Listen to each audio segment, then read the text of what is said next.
All right, everyone. Hello and welcome. Sunday Speedrunner Spotlight, back at it again on Sunday. Love to see it. Uh, Felt like talking about some Super Metroid today. That's not entirely true. It just happens to work out that way. So we have Super ShinyZeni, who's Metroid. oh yeah, you're pretty good at it, I'd say. But Thanks. Thank yeah, you. just a couple world records here and there, maybe a little more. I consider that pretty good. So hopefully others do too. So let's talk about that. Sure. Yeah. Yes. So, speed running. When did you start that journey? So that is it's an interesting question. Well, an interesting answer for me. Um my first interaction with speedrunning was I don't remember what year it was exactly, but it was in the early 2000s. I was just, browsing the internet, whatever. I think I saw like a Super Mario Bros. 3 TAS or something. The Hoda And Ruby I one? was like, Or sorry, um not Hoda I Ruby. That's Super Metroid. I have Super Metroid on the brain. Crap, I don't remember the name of the guy that made that. More yeah, from what I understand, it's a pretty infamous video. Like lots of people started there, right? Yeah, Um, I used to remember. I'm blanking. yeah, it's okay. Big shame. But Wanted to shout it I out. saw that and I was like, is there more stuff like this out there? And I stumbled across Speed Demos Archive. And I was like, look at all these games that they have, speed runs for. This is crazy. People have videos of playing all of these games super fast and like really impressively. And I saw that there were two games on the list that caught my eye specifically. It was Metroid Prime and Super Metroid. And I saw that Super Metroid had a record of 100% in under an hour, 55 minutes. That was in game time. Mhm. Um, and I watched that run and I was just like blown away, right? I was like, this is crazy. I think the run was by Red Scarlet, uh, but anyway, I was so amazed and impressed at how quickly they got through the game and got all the items. Like I couldn't believe that it was 100% item collection in such a short time. Because for me, casually, like that took me days or weeks or whatever. Um, so yeah, that was my first interaction with speed running, and I would like show my friends. I'd be like, look how cool this is, and they'd be like, yeah, whatever. Like they thought it was cool, but I could tell it didn't ignite this like passion inside of them the way that it did inside of me. Yeah. um and that was just it was really interesting to me that different people perceived this thing in different ways. So I started like trying to copy the run. I didn't record myself, I didn't time myself or anything like that, but it was like there's a strat called Ocean Fly, for example, where you shine spark across all of the platforms to get direct ship, and it looks really cool and it's really fast. And I remember like I didn't have save states or anything like that, and I would just try and do it and it wouldn't work, and then I'd have to go back and like reset the room and try again. And um, eventually I got it, and it was a really cool feeling. um, so that's like when I started speed running, kind of. But Mhm. like I said, I wasn't like recording myself, I wasn't timing myself, I wasn't doing full runs or anything like that, but I would go through the whole game 100%, and do speedrun strats where I knew them, at least, generally once or twice a year. And I did that for probably 5 years. And then, I became an adult and had a job and had other interests and stuff. And I didn't play Super Metroid for a few years. And then um, it was around 2013, 2014, I kind of became interested in the scene again. I was like, I wonder how the speedruns have changed the last few years and stuff. So I went to Speed Demos Archive, not realizing that people did this on Twitch now, Hmm. and that there was like a leaderboard or anything like that. And I found the fastest run again, and at that point it was by Zost, I believe. Um, and somehow, I don't remember exactly how, but somehow I stumbled across his stream, and um, I was like, wait, so like people do this live? So you can like watch them doing it live. You can like watch them doing attempts live. Like, this is so cool. And I got like reinvigorated into it. And so I started watching. I found like Games Done Quick around that same time, and I started, watching all of these streams of people playing Super Metroid, and then I realized like, oh, people also play, these other games on stream, and um, I just started like taking in as much of that content as I could, and I actually tried to start streaming around that same time, but there were a lot of factors that prevented that from happening, um, because OBS wasn't very good back then. Capture cards weren't very good back then. Um, there was a capture card called the Easy Cap, I think, that you had to get the right model or it wouldn't work with the Super Nintendo. So like, Hmm. even though it accepted, composite input, it wouldn't register the 240p signal if you didn't get the right one. So like, um, I bought an Easy Cap, but it was the wrong one. So I still like I couldn't capture my Super Nintendo, and um, that I would try and get a stream set up going at like a couple times a year, and I would just run into these roadblocks and give up because it was hard and frustrating, and it was like I'll never be good enough for it to matter anyway. And I eventually did get a working stream setup, but I didn't actually start streaming. I was just happy that I could record if I ever felt like playing. And then one day, in 2017, I had a pretty bad day, like at work, and I remember thinking, what do I want to do when I get home to help myself feel better? And back then when I would play video games, in my spare time, generally it was stuff like achievement hunting and whatever. And not that there's anything wrong with that. It's people should play video games in whatever way is fun for them. But it was quite different from speed running. Um,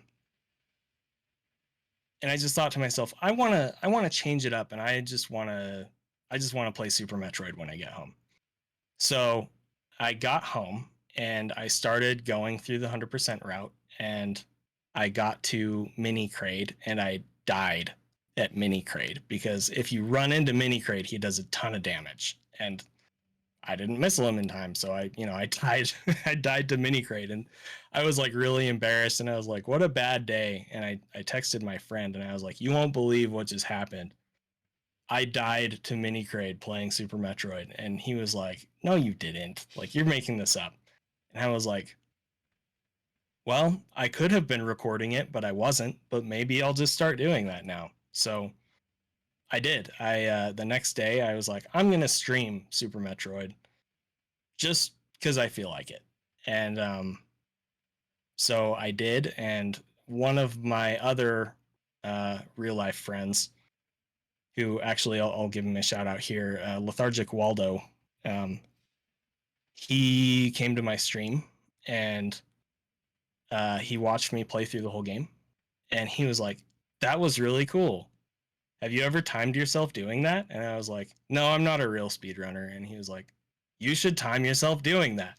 And so the next day, I was like, "Okay." So I figured out how live split works, and I timed myself doing a run, and it came in at like 140 something, or something like that. And I was like, okay, that was really fun. I think I'll do that again tomorrow. And I kind of just didn't ever stop after that. Um, something about seeing the splits and seeing improvement from run to run, and then as you get better, there's diminishing returns. So maybe it's not from run to run, but it's from day to day, and then it's from week to week, and then it's from month to month or whatever. Something about seeing that improvement in the splits really connected with me in a way that gaming hadn't in a long time. And it's not that I wasn't enjoying playing video games anymore before that, but like I said, it kind of reinstilled this passion that I had as a teenager when I found speedrunning in the first place. And finding that again as an adult was really, like, it was cool, but it was comforting in a way. It was like, hey, like, I can put my time into this thing that has been special to me for half of my life at this point, and I can have fun with it. So that's kind of how I got started in speedrunning. Like I said, kind of a weird long answer, but there were kind of two things: early 2000s finding Speed Demos Archive, and then 2017 just deciding on a whim that I was going to stream Super Metroid. That's how it happened. So Makes sense. It's funny that you can like find it and then so many years later like re-find it, mhm. because I mean, I had no idea what it was until 2017. I don't know how people found it back then. I wish I did, but I didn't. Yeah, I mean, I guess I just sort of got lucky. Aside from Speed Demos Archive, there was also a fan site that I would frequent for Metroid news. Because I was always waiting for like the next game or whatever. The site was samus.co.uk, and that site actually released a couple of series of DVDs that had world record speedruns burnt onto them so that you could like watch them on your TV. Hmm. And I bought those, just because I was like, this is so cool. Like I can watch it on my TV now instead of on my computer. But yeah, aside from that, like I said, I learned stuff here and there, and I did love the speedrunning aspect of the game, but I didn't start doing full runs consistently, like day to day, until about 2017. So Yeah. Well, it's possible we started around the same time then. yeah, Well, very depending on cool. how late into the year it was, I guess. It was, I want to say it was June. It was mid-year All right. basically. So October. So you got some months on me. But I all mean, it right. kind of shows. So there you go. So, did you start streaming just any percent then? No, so like I mentioned earlier, I only ever did 100%. Okay. And um it's not that I didn't think that any percent was cool or impressive or whatever, but before speedrunning, I was kind of a completionist. It was like I would get a game and I would do everything in the game before I moved on to another game. And so in the speedrunning sense, it also made sense. Like I want to do everything. I want to get all the items, right? And Hmm. so I only ever did 100%. Um, and that's the way it was when I started streaming too. Is I started with 100% runs, and um, I improved my time down to a 122.59. And the thing about that 122.59 run is, for the time that I had put into the game, um, and the improvement it was over my previous PB, it it was kind of like a god run for me at the Hmm. time. It the the PB was down from a 125.02, so I skipped the 124 and the 123. I got a 122, and now looking back, like I could have continued on and it would have been fine, but at the time I kind of like intimidated myself out of the category, Mm. and I actually almost stopped doing it, Hmm. because I was satisfied, right? I was like, this run is awesome. I'm satisfied with it. I'm never going to get world record. So, I guess I'll just call this good. What But was like world record at the world time? record at that time was a 1:14:33 by Behemoth 87. Yeah, it Um, sounds like it was pretty good then. so yeah. Referring to Waldo again, he said, he was like, I really want to see you do a reverse boss order run. And I was like, what is reverse boss order? So I looked into it and I was like, oh, right. This is where people go and they fight Ridley first without Varia suit, without gravity suit. So you're taking heat damage the whole time. And I was like, that sounds really hard. But the thing is, I like challenges. That's my other passion in gaming is aside from speedrunning, I like being challenged, and speedrunning is challenging, so it works perfectly. But I when I was doing like my achievement hunting stuff, like I did all the modern Ninja Gaiden games, which were notorious for being difficult at the time. um, I I got all of the achievements and trophies in all of the Souls games. So, Demon Souls, Dark Souls, Dark Souls 2 and 3. Um, and that was difficult. Anyway, not to get off on too much of a tangent there, but Oh, you can go on the whatever tangent you want. That's the whole the point of the show. the difficulty, the challenge of reverse boss order didn't deter me. Instead, it encouraged me. So I decided I would pursue that. And funny enough, I just had a memory thing come up on social media a few days ago. And it was like 6 years ago this happened, and I had made a post and I was like, I finished a reverse boss order run. I was like so excited. But yeah, so I got into RBO, and the thing, I'm really grateful for RBO, honestly, because RBO pushed me to think about the game differently than 100%, right? Before I was kind of pigeonholed into, you get all the items, you do it in this exact specific way that's got to be best because that's how people have been doing it for a long time. I'm not going to argue with people who literally hold the world record, right? Like, I'm just going to copy them. Mostly Zost is who I usually look to for inspiration when I'm trying to improve. And yeah, but when I got into RBO, the more I played it, the more I was like, why do we do things this way? Like, why do we pick up all these missile packs instead of Spazer Beam? Why are we doing this strat this way instead of this other way? Why do we need this extra reserve tank? And like I said, it kind of made me think of the game differently. Like, how can I go faster without just grinding these rooms and these strats to physically like do ledge grabs faster and muck balls better and whatever. Not that stuff isn't important. It's extremely important. But I wanted to improve my time through optimization of the route instead. And that is something that probably never would have happened if I hadn't started running RBO, reverse boss order. So there came a point where I was like, wait a second, like I'm close enough to world record that I could get world record in RBO if I keep pushing this. So I made that a goal of mine, and like I said, when I left 100% the first time, I had this mindset of I'll never get world records. So, there's no point in me continuing to push this down.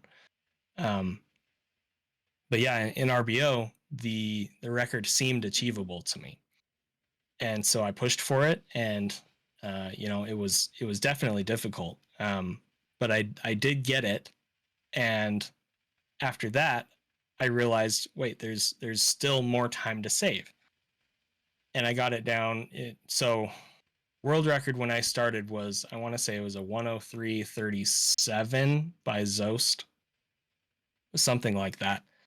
I got it down to a lower 103, and then I got it down to a 102, and I got it down to a 101, and I was like, I think if I get a super good run, I can get a sub-hour run.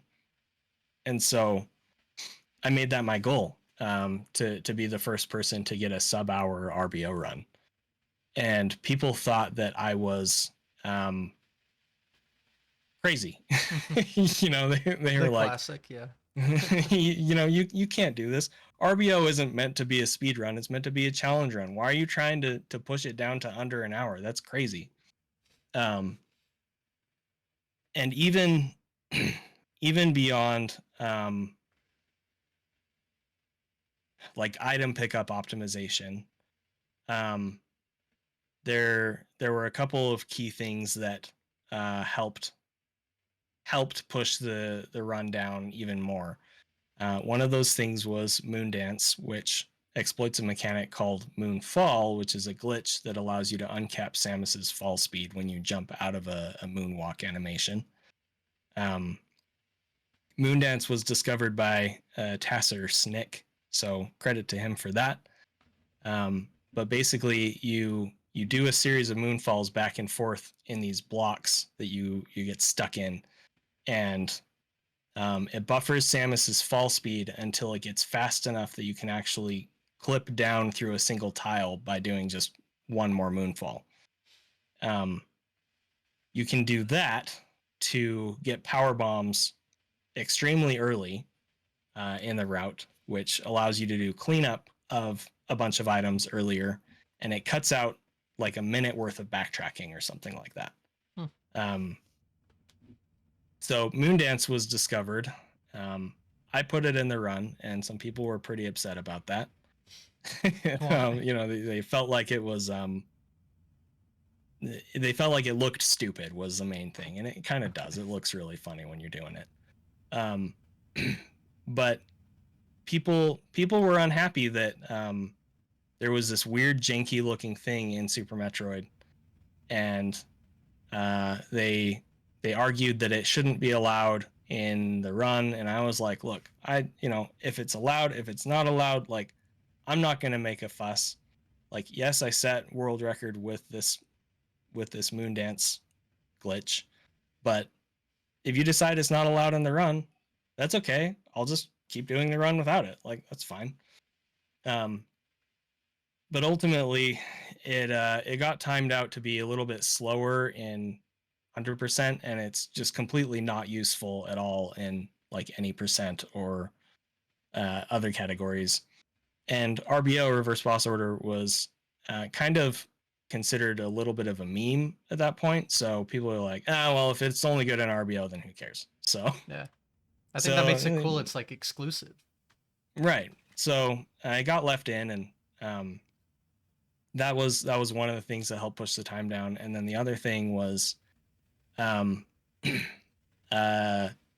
trick to get an energy tank in the ceiling in the very beginning of the game by doing it's a triple frame perfect series of inputs. We call it Taco Tank because the person who first discovered that it was possible to do was a tasser by the name of Takosian. So Taco Tank. Taco Tank, like I said, it's triple frame perfect, and it was considered TAS only for a long time. It's not just triple frame perfect, but at the end of the trick, there's also a coin flip. And what that means is there's only a 50-50 chance that you're going to get it, even if you do everything right. You're speaking Mario 1 language to me right now. Yeah, so basically, the reason for that is that Super Metroid can only detect Samus touching one tile at a time. And so if her hitbox is overlapping two tiles, what it does is every frame it switches which tile she's touching. And so for Taco Tank, basically, you need to do a series of inputs to get her up to the point where she can collect the energy tank, and then you have to expand her hitbox upwards.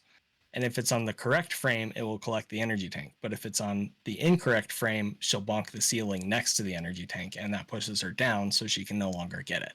Hmm. So that's why it's a coin flip. Anyway, the point is, it was considered TAS only because, it's too hard.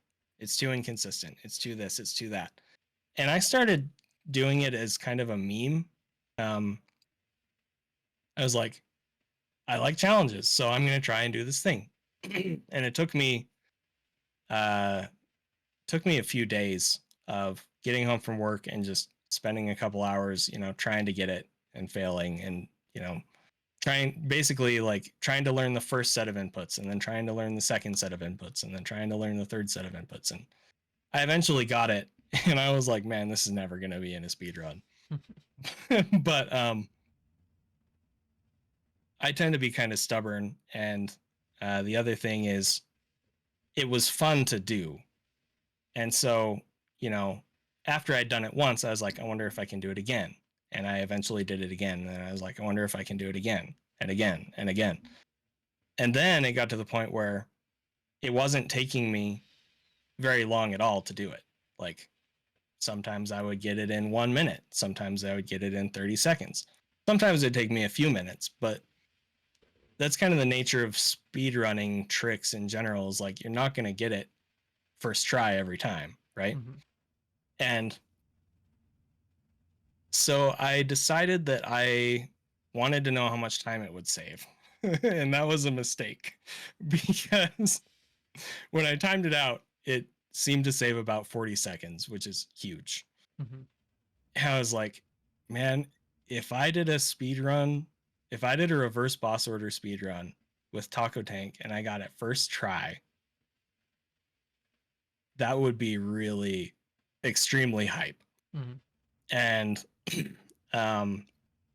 so what I started doing is, if I would have, so at the beginning of Super Metroid, you have Series Station, which is extremely volatile. There's a bunch of RNG involved, and the movement's hard. And, sometimes you get off of it with a good time, but sometimes you don't get off with any sort of a good time. And normally you just reset at that point. If you've already lost like 5 seconds in the first minute of the run, you may as well just reset. Well, I decided, instead of resetting those runs, I would just try Taco Tank. And, of course, as fate would have it, one of those runs ended up getting Taco Tank first try. Mm-hmm. And I was like, oh no, what have I done? So eventually I got, good enough at it, consistent enough at it, even though it's a 50-50 in the end. I started just maining it.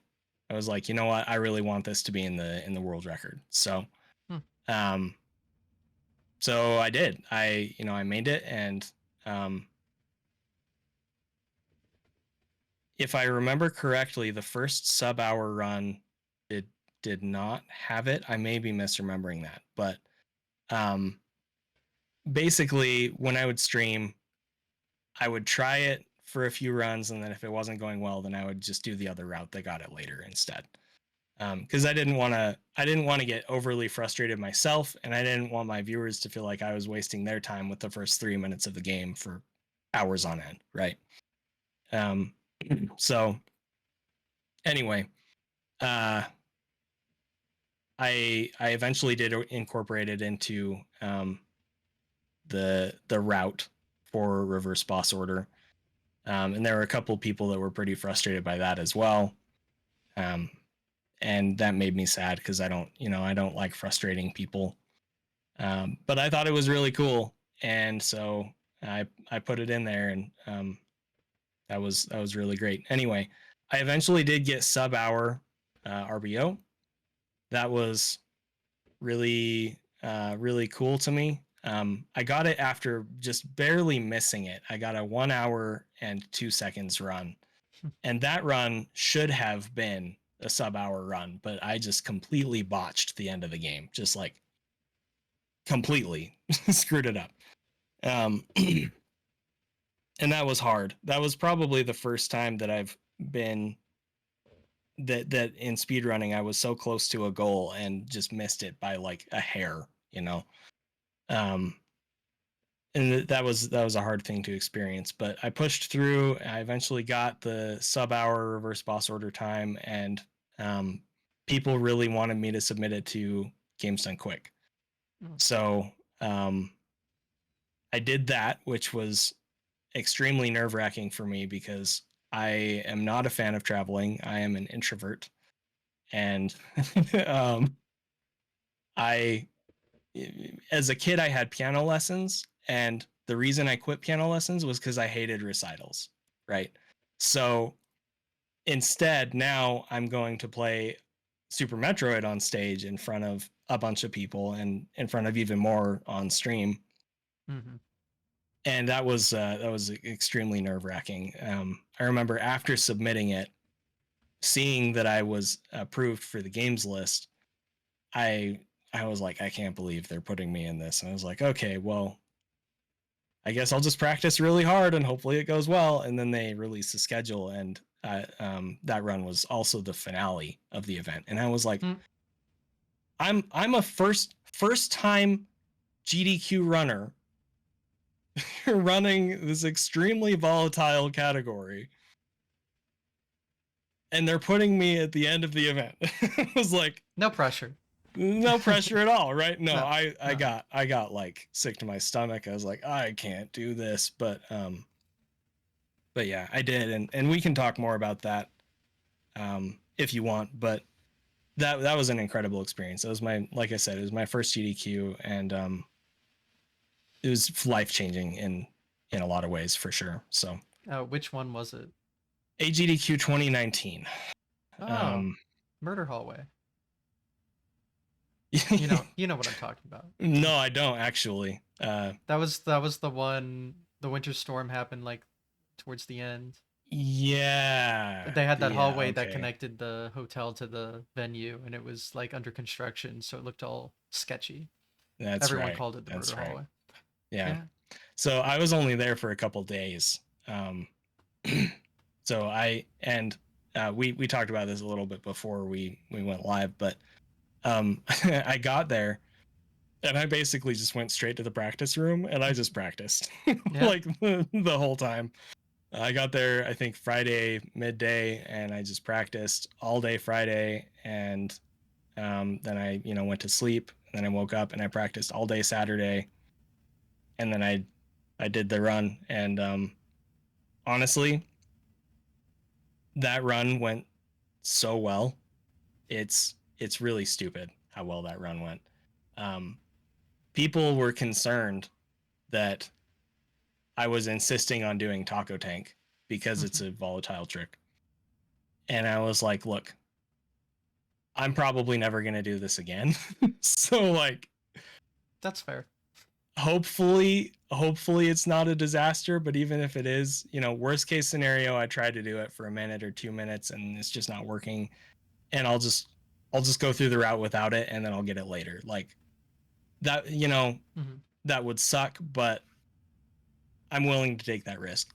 I ended up getting it after I think it was 8 tries, which doesn't really save time, but it doesn't really lose time. So, You got the showcase.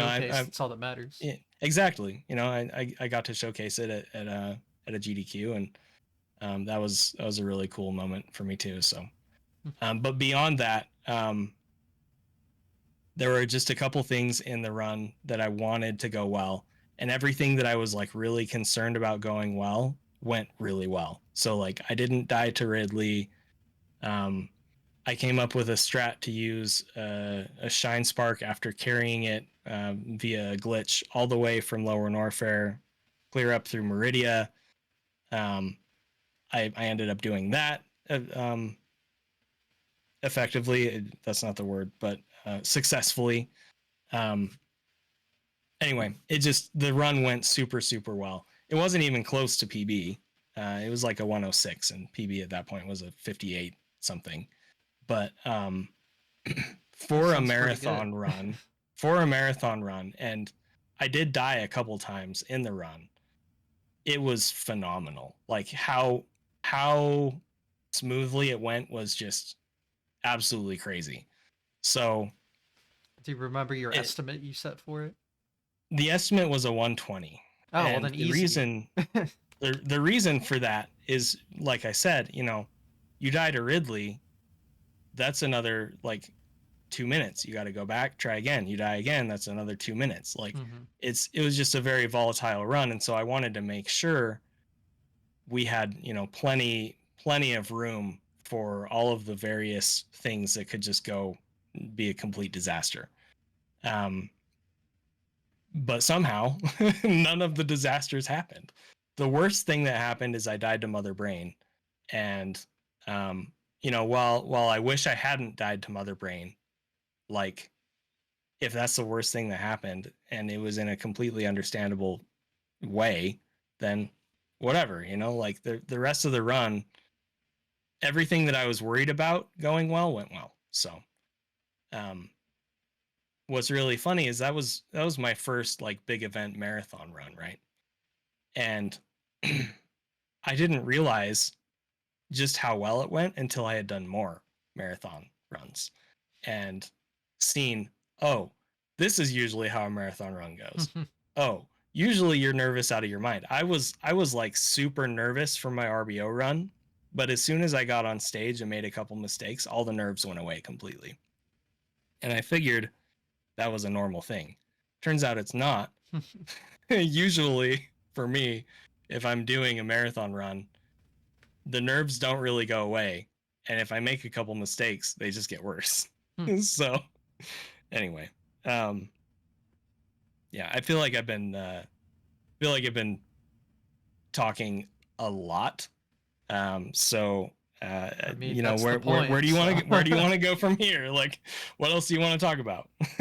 well, I mean, I was just entranced by the story. I mean, it sounded cool. Apparently, um, because so I was at that GDQ, and I was Okay. supposed to leave like the day before the finale, because the finale is always like barely on the next day.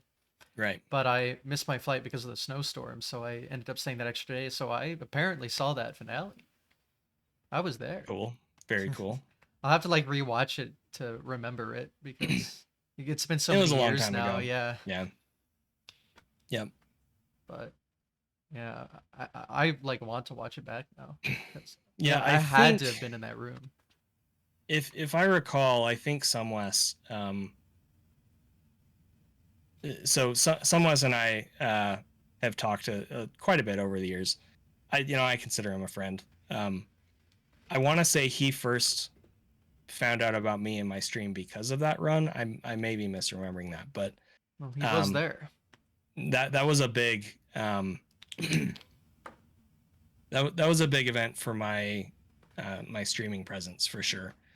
Um, Not that I had 0 viewers before that. I had a fairly successful number of average viewers before that, but after that GDQ run, I did see quite a bit of growth for the size of stream that I had at that point.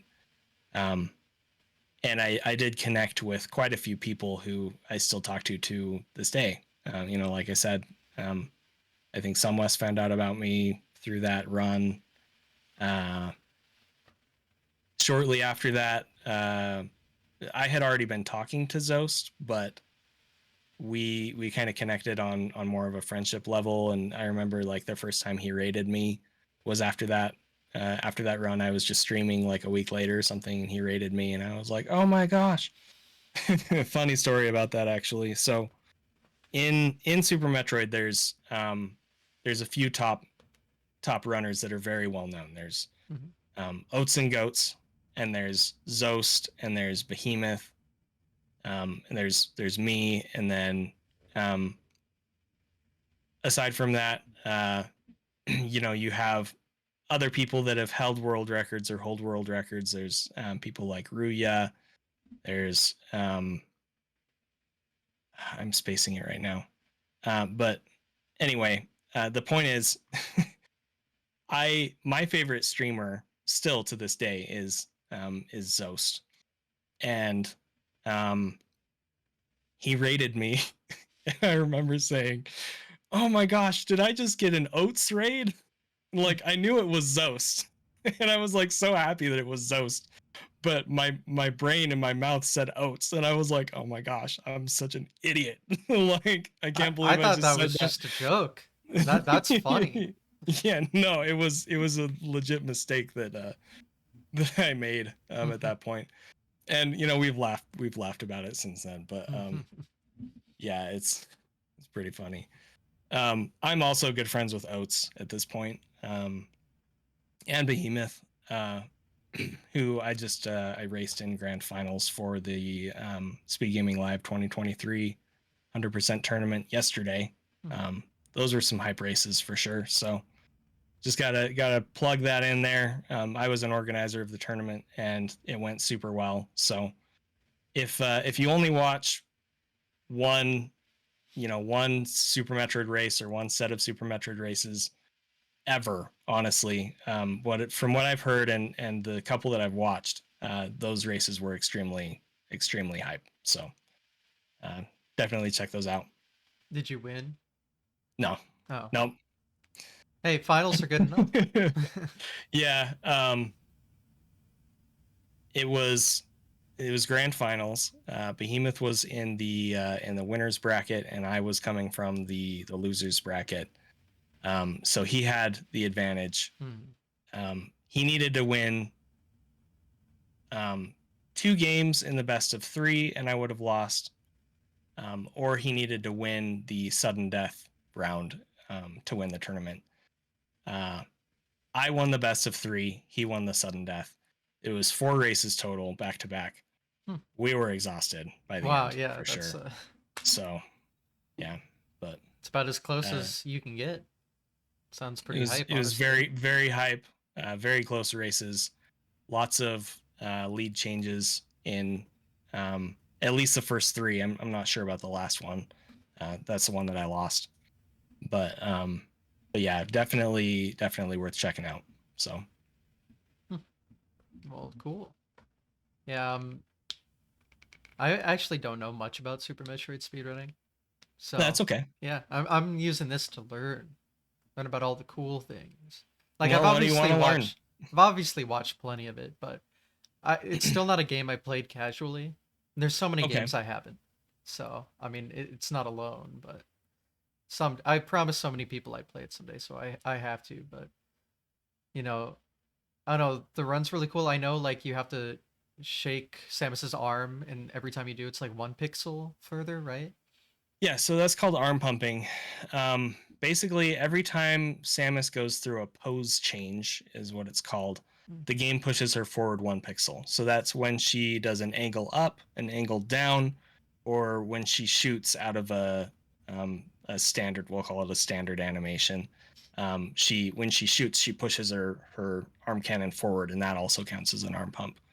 Um, every time you arm pump, you move forward 1 pixel, and that's for both putting the cannon up, so like an angle up, and then when you release angle up, that's another pose change. So essentially, every time you push R or L, she moves forward 1 pixel on the press, and then 1 pixel on the release. Um, So that's incredibly significant if you can get it really fast. yeah, so it's not like make it or break it level of play necessarily. Like, there's people that arm pump more, there's people that arm pump less. You can still go really fast without arm pumping. But it is just a little bit of an edge. Over the course of a run, it probably saves a few seconds total, just depending on how good you are at it, how often you do it, things like that. So I feel like it'd save a lot more. yeah, I mean, you would think so. The thing is, after you get Speed Booster, you're already moving through rooms really fast anyway. Yeah, And a lot of the time, your actions are taken up by other things, like needing to clear enemies or needing to, jump from one platform to another platform, or whatever. And you can't arm pump unless you're just running straight, basically. So there's definitely situations where you shouldn't arm pump, and there's situations where you can't arm pump. But yeah, the most significant places for arm pumping are in Series Station at the very beginning of the game. It saves Saves a handful of frames in each of those rooms. And the big long hallway before you get speed booster, you want to arm pump through that entire hallway. Recently, there was a runner named ZENI who came up with a method of arm pumping that is similar to, I think they call it hyper tapping in Tetris and um, hovering in Link to the Past, just something like that. I probably am completely wrong on that, but basically, I have a controller right here. So, normally you are, pushing the buttons like this with your index fingers. With ZENI pumping, instead, what you do is you take your fingernails and you just slide them across the button like this instead. And that means that you're pressing the button like really, really fast, because essentially you want to press it each time a finger passes over the button, right? ZENI pumping has greatly decreased the average time for me in the first few rooms in series. But in speed booster hallway, before you collect speed booster, that's pretty much the only other place that I do it effectively and consistently. In that room, it saves like I want to say it's like 20 to 30 frames, so maybe even half a second just doing it right there. So that's been really cool. That's a recent strat addition, I guess, to the run. Is that just doing it on one button? Yeah. So, interestingly, with pose changes with arm pumps, if you're holding angle up and then you push angle down while you're still holding angle up, it doesn't actually count as a pose change. So you don't want overlapping presses. You want them to be individual presses. And so that's kind of the benefit to doing ZENI pumps on just one button, is that you don't need to worry about overlaps at all.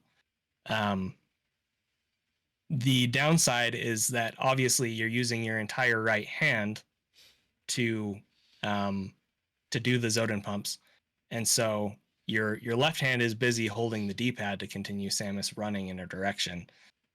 So you can't like effectively jump or shoot or hold dash or other things like that while you're ZENI pumping. So that's why it's not used everywhere in the run. There's just a few specific points where it's used effectively. Like so big straightaways.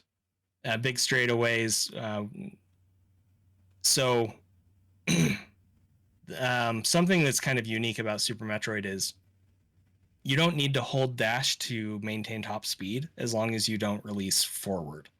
So in Speed Hallway, for example, I'll be holding dash for the first like 1 second of the room, and then I'll switch and I'll do ZENI pumps until the end of the room, because I don't need to hold dash anymore at that point.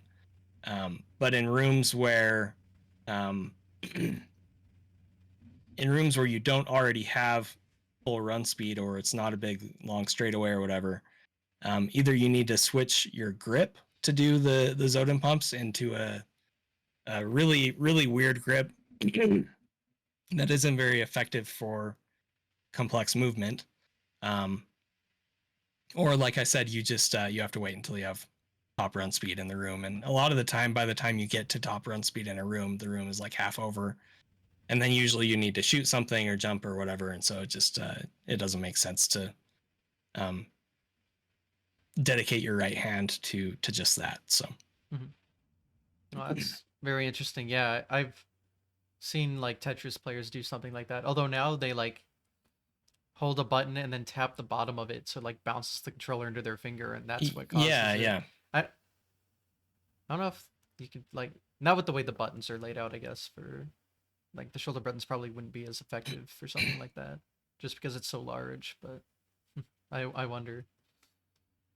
Yeah, I actually played around with the idea of doing that. It's similar to what is referred to as double mashing, where you take two thumbs and you push one button with both thumbs. That's something I ran Metroid Dread for a couple months when it first came out. And double mashing was the only way that I could effectively mash, because I'm not good at mashing in general. So I learned how to double mash to stay competitive in that game for the short time that I was running it, and I got pretty good at it, and it was really fun to do. But it's a similar concept where basically I would hold one thumb in place, and then I would put my other thumb over the button, and then I would shake the controller back and forth. And as the controller came up, it would press my left thumb, and then as I pushed it down, I would push the button with my right thumb. And yeah, anyway, pretty cool, stuff. It's really interesting to me how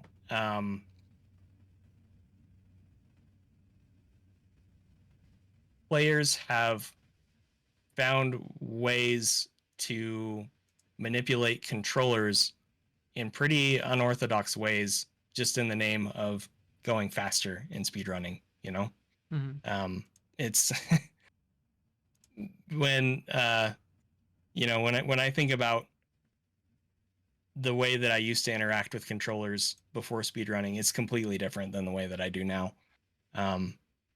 For most of my Super Metroid runs, I hold a claw grip, so that I can hold dash for the majority of the room. Because if any frame that you're not holding dash and you don't have top run speed, you're going to be losing frames. So I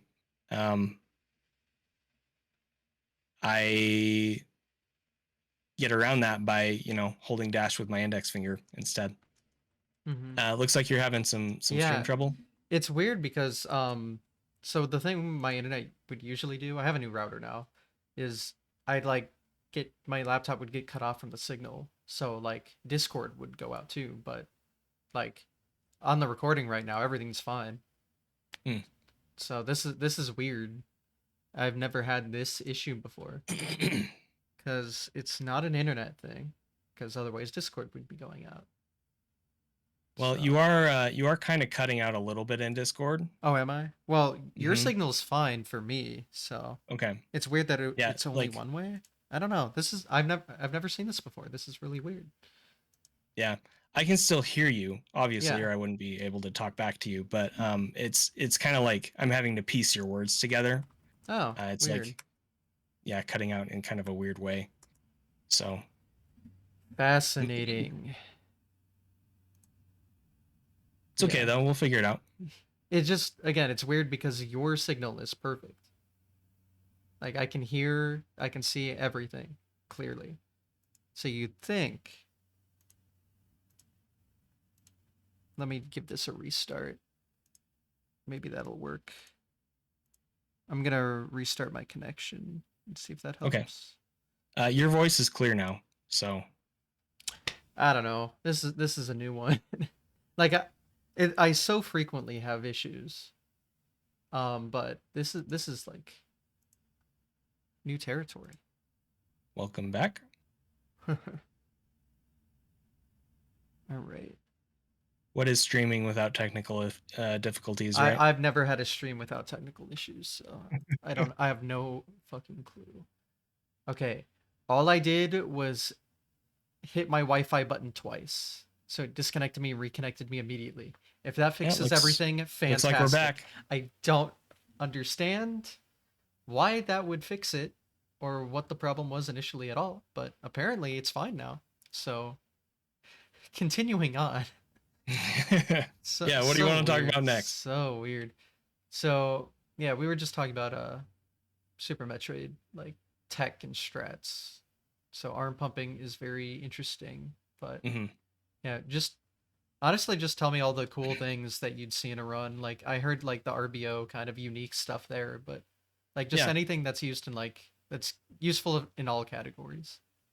Probably uh another thing you see in most Super Metroid speedruns is something called short charging. So after you get Speed Booster, if you're holding dash for a long enough period of time, Samus will activate Speed Booster, turn blue, run really fast,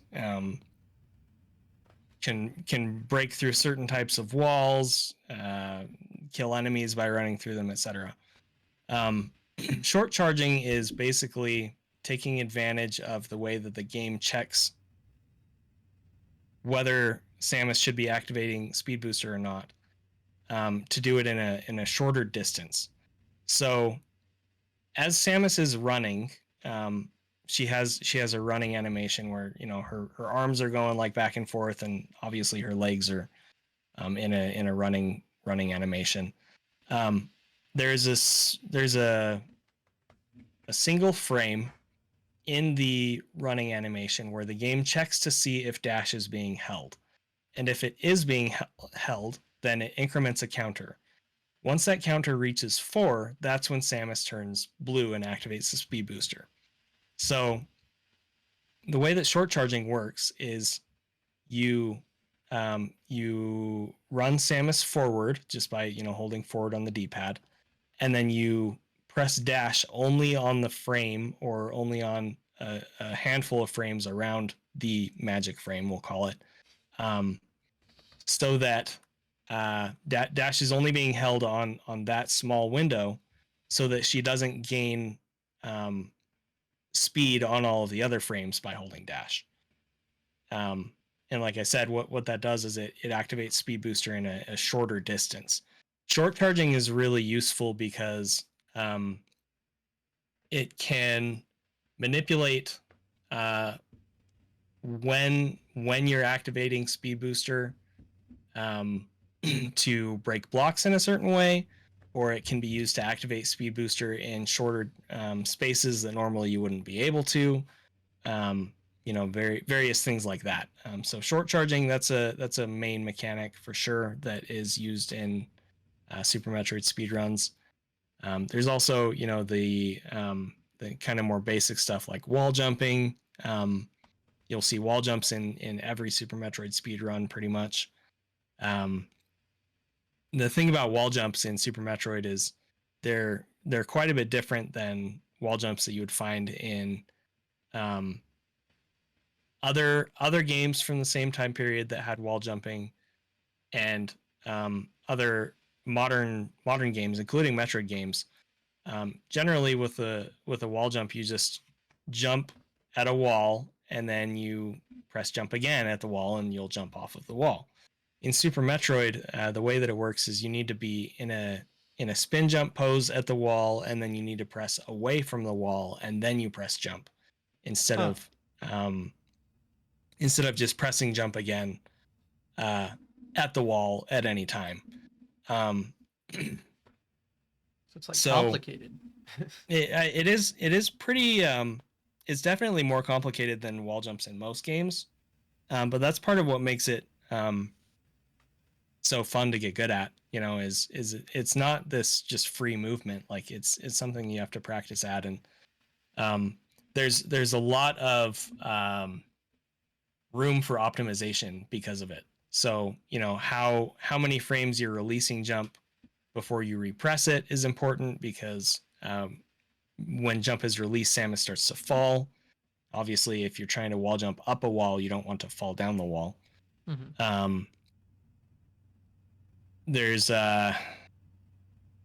some complexity to it in the sense that usually in Super Metroid, when you're wall jumping up a single wall, and so that involves turning away from the wall, jumping, and then turning back to the wall, and then repeating that motion over and over. And if you press up or down on the D-pad at the wrong time, that can unspin Samus so that she's no longer in a spinning pose, and then you can't continue wall jumping. So there's a layer of difficulty with that, because you have to make sure that you're manipulating the D-pad correctly. But yeah, wall jumping is really satisfying to get good at and to do fast once you're able to do that. So what else is in Super Metroid that is kind of like basic speed tech that you're going to see in everything? mock balls. So a mock ball is where you essentially maintain your running speed in ball form. Um, Normally, when you morph and start rolling, Samus rolls kind of slowly. But with a mock ball, like I said, you're maintaining your running speed or your dash speed. Um, this can be used to get under gates that normally would be in your way. So as you approach a gate, it'll like come down to block you. And the way that uh, the developers intended to get past those gates was with Speed Booster. But if you Hmm. do a mock ball, you can make it under the gate before it finishes closing. So that's used to get super missiles really early. In some categories, it's used to get ice beam early, stuff like that. Um, but yeah, so arm pumps, mock balls, short charging. Um, Another speed booster technique um, is something called shine sparking. So that's where Samus kind of flies through the air. Um, that's something that you unlock the ability to do with speed booster specifically. So after Samus turns blue, after she activates speed booster, you can press down and she will charge a shine spark. That shine spark can be used to move very quickly, either straight up, diagonally forward and up, or horizontally forward. And um, shine sparking has all of the same attributes as um, when Samus is blue. So it can do things like break speed blocks, break through terrain, um, kill enemies, etc. But it also makes her fly through the air very quickly. So you can use it to get over like large gaps that you may not be able to jump across, or other things like that. You can use it to fly up to the top of a room really quickly, stuff like that. The downside to shine sparks is that they have a crash animation at the end. So even though they look really fast, a lot of the time they're not faster than just wall jumping or just running or what have you, because the crash animation at the end is 70 frames. Hmm. And so even though you get to, let's say, the end of a room faster, you lose all of your speed when you crash, and then you can't start moving again for at least 70 frames after crashing. So That is over um, 1 second. yeah, Not ideal. yeah. Um, so yeah, shine sparking looks really cool. I wish the crash animation was shorter because then we could use it more often. Um, but in a way, it's kind of a good thing that it's not shorter, because that means um, there's more room for optimization in the run. It's not that we're just shine sparking everywhere all the time to go fast, I guess is what I'm trying to say. So Yeah. Yeah. There's a lot of just complicated small things throughout the whole thing. It's very, I don't know if it's that unique, but it sounds unique. I don't know how many games have like so many minor complicated movement things that you have to do like throughout the whole time. yeah, movement in Super Metroid is extremely complex. And I was actually talking about this on my stream earlier today. Um, Casually, that can be a deterrent for people. It you spend all these years hearing about how great Super Metroid is, and then you pick it up and you try to play it, and Samus is just so weird to move. Like she just feels weird if you're not used to it. Um, but the thing that's so beautiful about the complexity behind movement in Super Metroid is it does it does create so much room for optimization to figure out how to go faster. How to get through a room faster, how to um, how to manipulate Samus's jump speed so that you can get up to a higher platform faster. How to do wall jumps faster, et cetera, et cetera. Um, not that the Game Boy Advance games are bad, or that Dread is bad or anything, but they are they are missing some of the complexity that exists in Super Metroid that really just leaves a lot of room for optimization. So that's the reason that I think it's my favorite speed game personally, is just that the ceiling is so high. There's always more that can be done. Mm-hmm. Um, but yeah, that's the thing is, different people enjoy different things out of a game, out of a speed game, or just casually. Um, and there's nothing wrong with that. It's good that different people have different opinions. Because if they didn't, then we wouldn't have so much unique personality in all the different speed games that are out there that people run. So, Mm-hmm. So, would you say Super Metroid isn't or is beginner friendly if you want it to be, I guess? um, there are ways to make it beginner friendly, I guess. Mm-hmm. Um,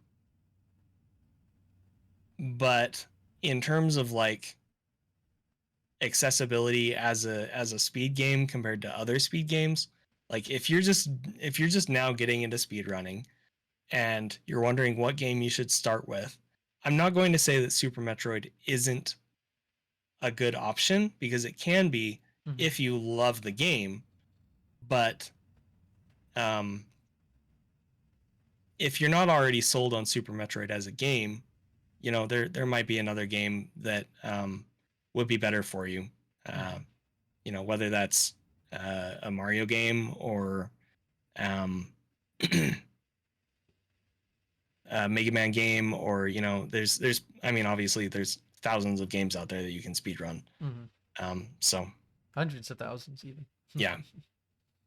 A little too many, maybe, but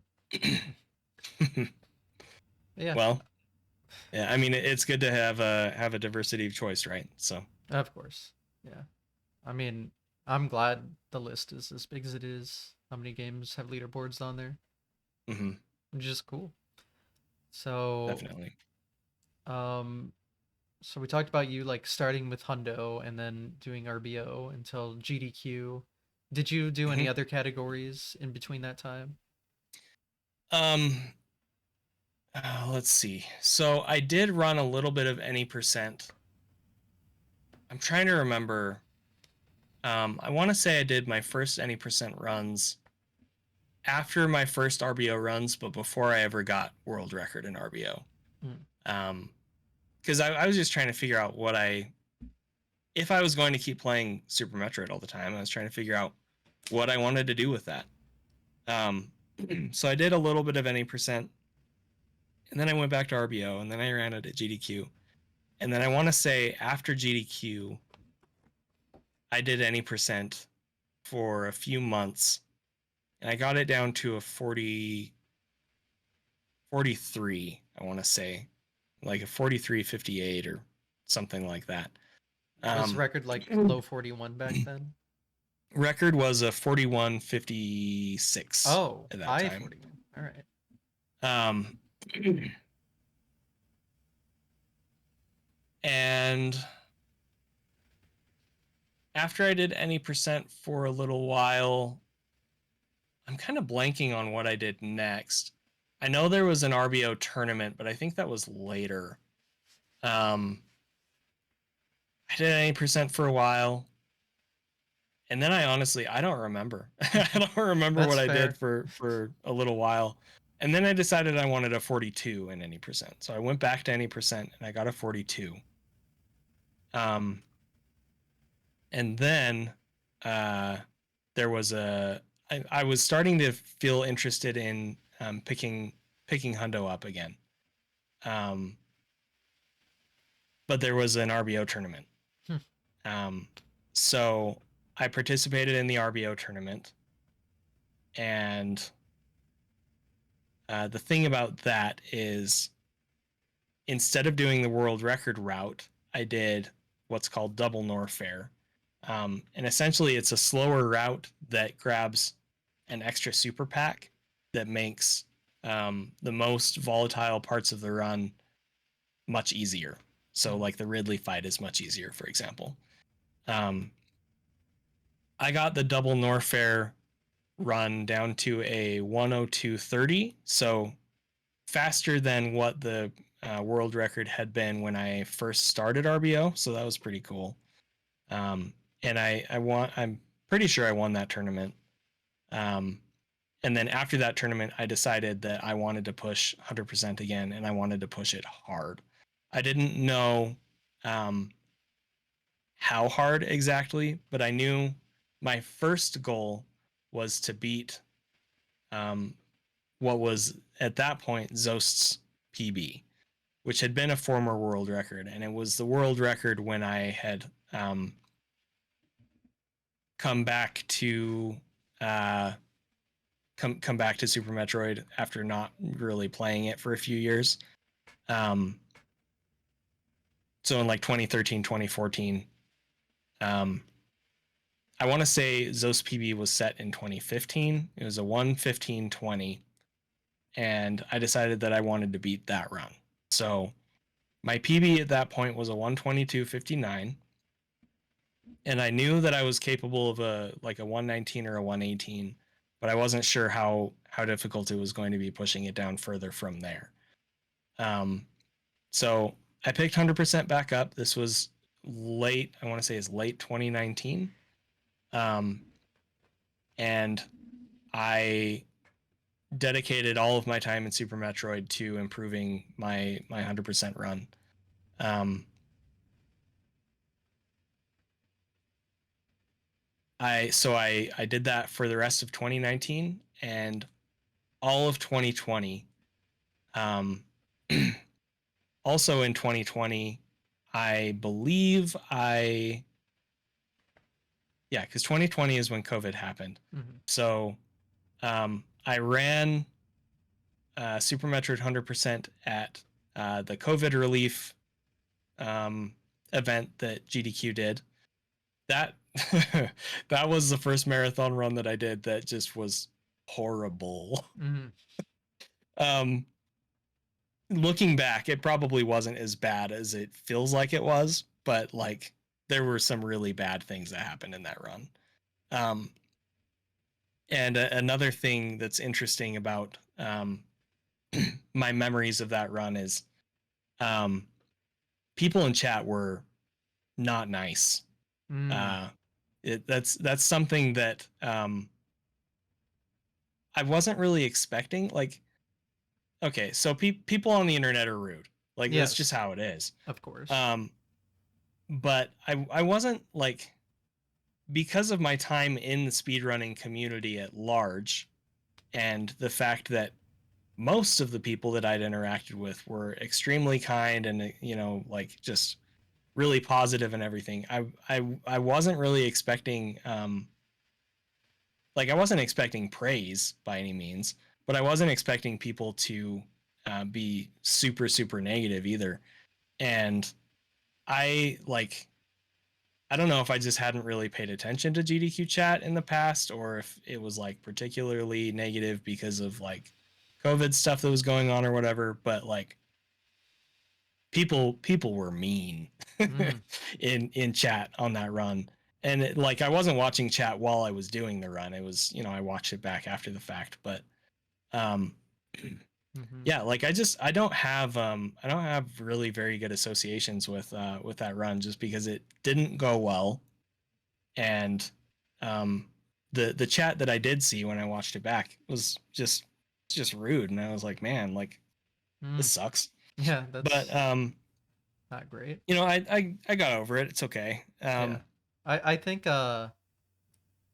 with their like smaller events, like if it's not like a main GDQ event, they'll to chat you'll have to be a sub, Mhm. and maybe they didn't have that. And usually if someone subbed to GDQ, they're gonna be like not a piece of shit usually. So Yeah, I that's don't my know. theory.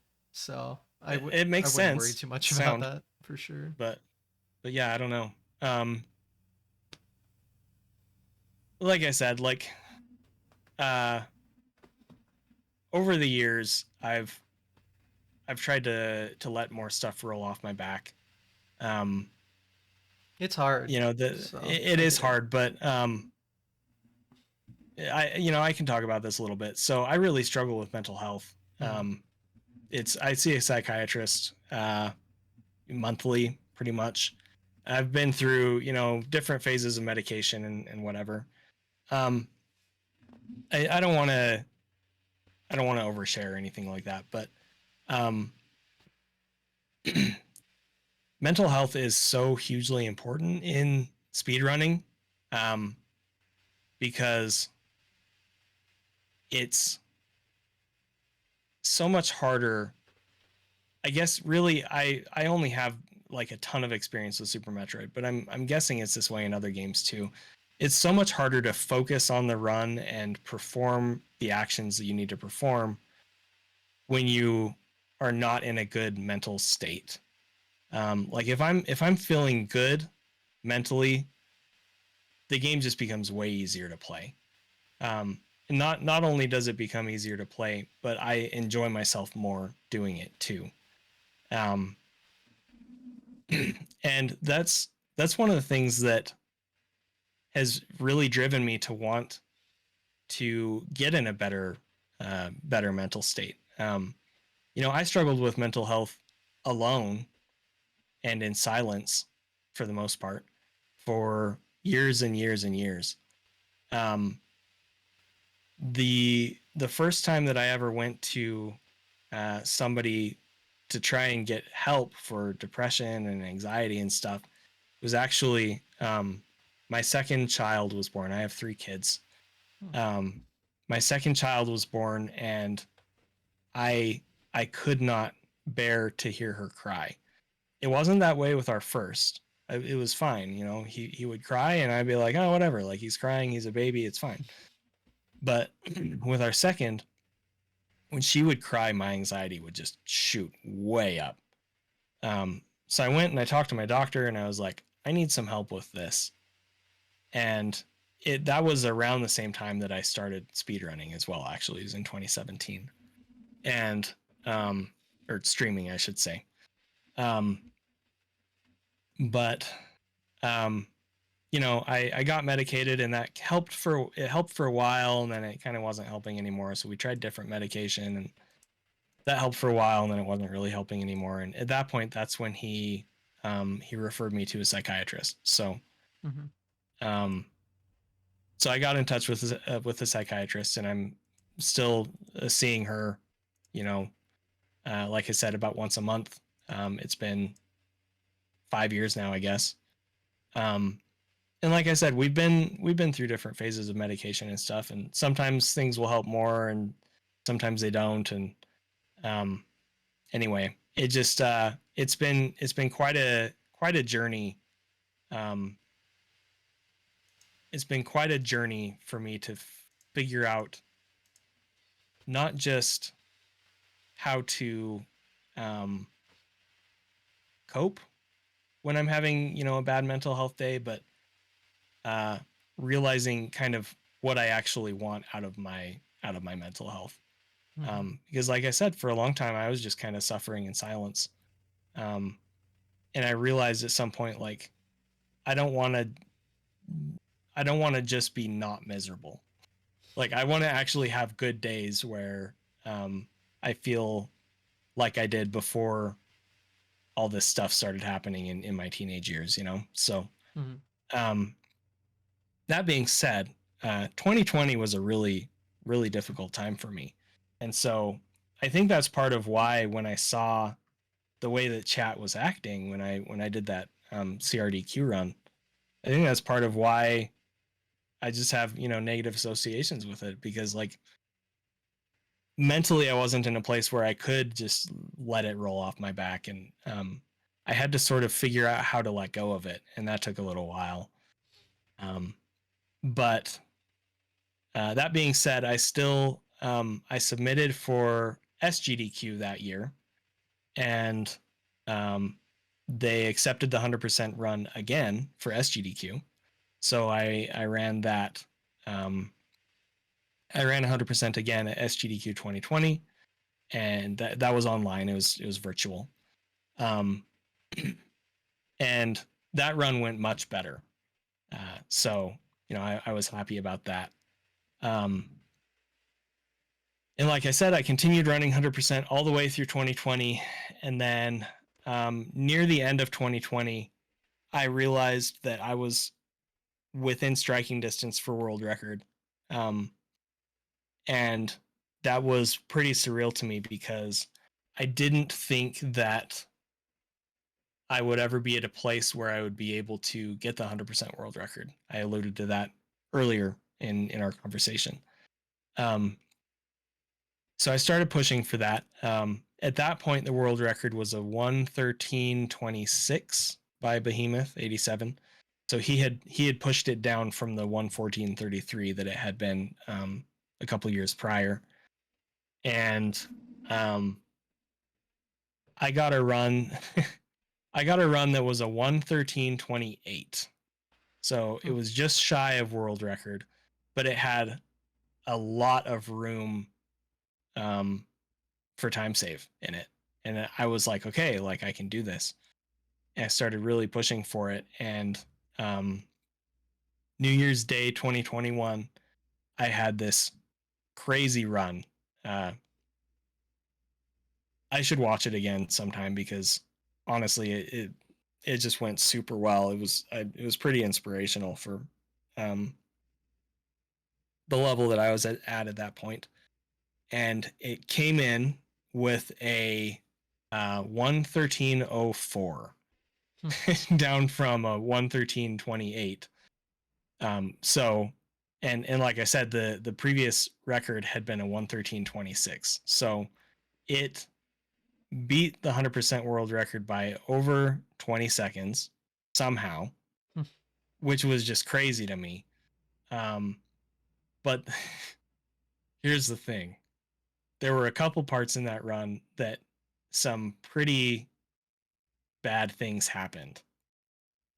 And if not for those bad things, it would have been a 112. Hmm. And so as is the curse of speedrunning, Gotta it's keep never going. quite good enough, right? Hmm. There's always something that went wrong. There's always you gotta keep going, like you just said. Um, I decided I really wanted that 112, and I wanted to be the first person to get a 112 in 100%. Um, and so I just kept pushing, and I don't regret it. But if I could go back and do it again, I would do it differently because I burnt out really hard. Um, I was on good paces for about a month after, and then I didn't get anything Hmm. for I want to say it was probably 2 months. I got no paces. And the reason for that, honestly, is because I burnt out and um I mentally was not in a very good place. Work was extremely hard. COVID was extremely hard. And um right around that same time, it was about 6 weeks after I had set the record. Zost beat my record, and he got the first 112 with a 112.55. And like I said, I actually consider Zost a best friend, so I was really happy for him. Hmm. Um, but that was a difficult thing to navigate mentally. Be like, I'm happy for him, but I'm really disappointed in myself because I didn't reach this goal. Like I really wanted to be the first person to get this 112, and I didn't do it because I'm not good enough and I suck. And like just Man, if that it isn't was how I talk to myself. yeah, no, it was bad. Um, but I was very happy for Zost, and anyway, like I said, if I could go back and do it differently, like when I burnt out, I would have just stepped away for I don't know, a month, and then I probably would have been fine. Yeah, But just do instead, something else. exactly. But no, instead I decided to push, and I pushed and I pushed and I pushed, and I eventually got it. After 7 months of grinding, I got a 112.53. So I took world record back at the end of July 2021, and um, that pop off was so intense it actually made it into a Twitch highlights reel for Metroid specifically. Hmm. Metroid Dread was coming out, and Twitch put together like a highlights reel of different streamers playing different Metroid games, just to hype up Dread basically. And my 100% world record pop off was in that, and I was like, oh man, like that's crazy that I'm in this. But yeah, I was extremely proud of that 1:12:53 run that I got. Um, and I decided that that was good enough for me to step away from 100% at that point. Um, but again, I had burnt out so hard. Um, I'm not saying it wasn't worth it. I'm not saying that I regret it. I understand why I did it and why I did it the way that I did it and stuff like that. But ultimately, I think if I had just taken care of myself a little bit more, if I had just been a little bit more patient with myself, more understanding of myself, I wouldn't have taken losing the first 112 quite so hard, and I think I would have gotten my own 112 way faster Mhm. if I had just taken a break. Um, After that experience, I decided I didn't ever want to put myself in a situation where I um, didn't want to play Super Metroid but made myself do it anyway. I didn't ever want to do that again. Um, and so ever since then, I've made sure that whatever I'm doing when I speedrun Super Metroid, it's something that I genuinely want to be doing. And if I don't feel like playing that day, I will look for other things to do. I'll be like, I don't have to stream today. I can spend time, I can spend extra time with my kids. I can spend extra time with my wife. I can just play a different game if I want to. I can go to bed early. There's plenty of stuff that I can do instead of playing Super Metroid if that's what I feel like doing. Um, and that's actually been yeah, I'm not perfect at it or anything. Like there's definitely still times where maybe I'll push a little too hard or whatever, but it has really changed the way that I've approached the game um, since then. I practice less than I did, and so I'm not growing quite as much as I was. But I think um, in terms of like overall improvement, it's a healthier place to be, and I think it's a more effective place to be too. Um, so that's kind of what I decided after I got that 1:12:53.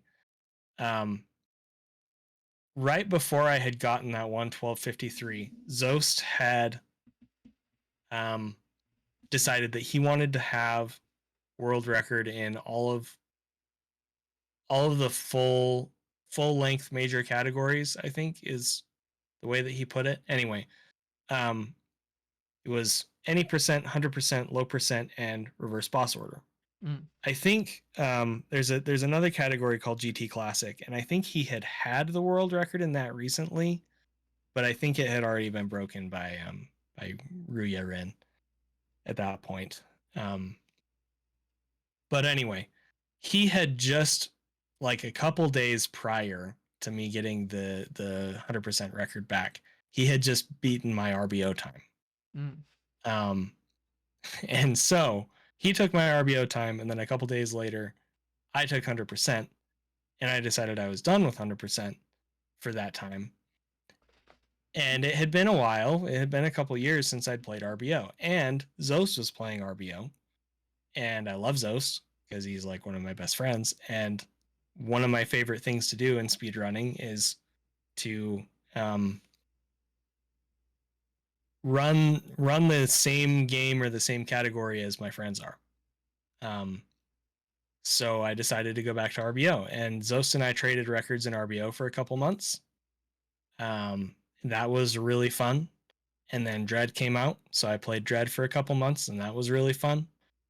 Um, Unfortunately, uh, because of the burnout that I experienced um, in 2021, not just from speedrunning Super Metroid at 100% at stupid amounts of dedication that were, unhealthy. But work was extremely stressful, and my mental health had reached an all-time low, basically. And the end of 2021, I I crashed mentally, Mm. um, to the point where um, I had to take some time off work, like unpaid time off, um, and again, like, I don't want to overshare or anything, but like, it was a really difficult and dark time of my life. Um, so 2022 started, and um, I was over dread because the community was not in a very good place at that time. I'm sure it's much better now, but at that time it was chaos. And I was kind of over that, and I didn't know what I wanted to do. I hadn't played Super Metroid in like 3 months. Um, Elden Ring came out, and I spent a couple weeks playing that just casually and for fun. Um, and then I decided that I wanted to play Super Metroid, but I wanted to do something not super serious. In 100%, there are two main routes. The current world record route uh, collects. It goes to a mini boss called Crocomire.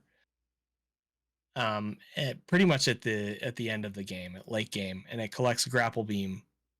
Um, at late game. Because of that, there's a trick in Meridia in the middle of the game where you have to freeze an enemy in a certain spot in order to um, clip up through a platform that normally would be blocking your progression to get Spring Ball. You're supposed to have Grapple Beam to get up there to get Spring Ball, but in the current world record route, you don't have Grapple Beam, so you have to freeze that enemy and jump up through. The other route collects Grapple Beam before wrecked ship. So on your way out of Norfair on your first visit, you go down to Crocomire and you collect Grapple Beam, and you then go up to wrecked ship. Um, in terms of time comparison, they're honestly about the same. They're probably optimally the routes are probably within 5, maybe 10 seconds of each other. One way or the other, whichever one is faster, it's got to be around that much of a difference. I have a comparison on my YouTube um, that shows a 6-second difference. There's another comparison by somebody else that shows more of a difference, but there's some not quite optimal stuff in one of the routes on that. And anyway, I don't want to get into that, but the point is, these are separated into early croc and late croc routes, and it's all the same category, but it's two different routes. So I decided that I wanted to run early croc because I knew that I could take that really casually, but it would still be a fun thing to do in Super Metroid, and I was just curious about the route because I hadn't run it before.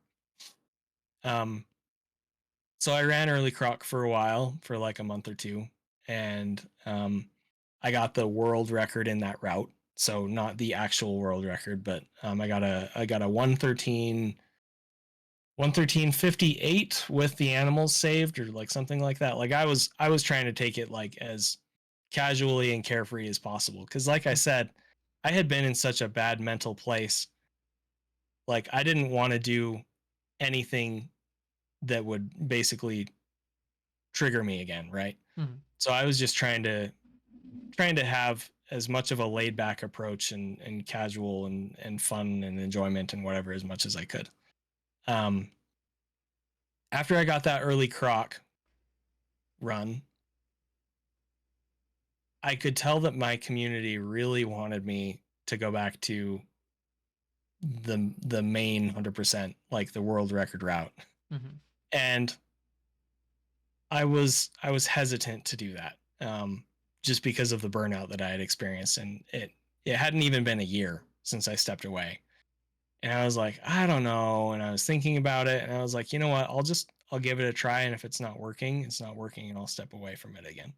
Mm-hmm. Um, so I tried it out, and I think I did it for like 2 weeks or 3 weeks or something, and then I was like, it's not time. It's just not time.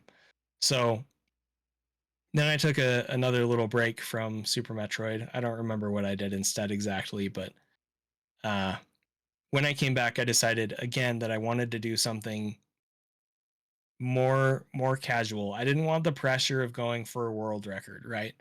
I didn't, because by that point, that's kind of what people expected from me.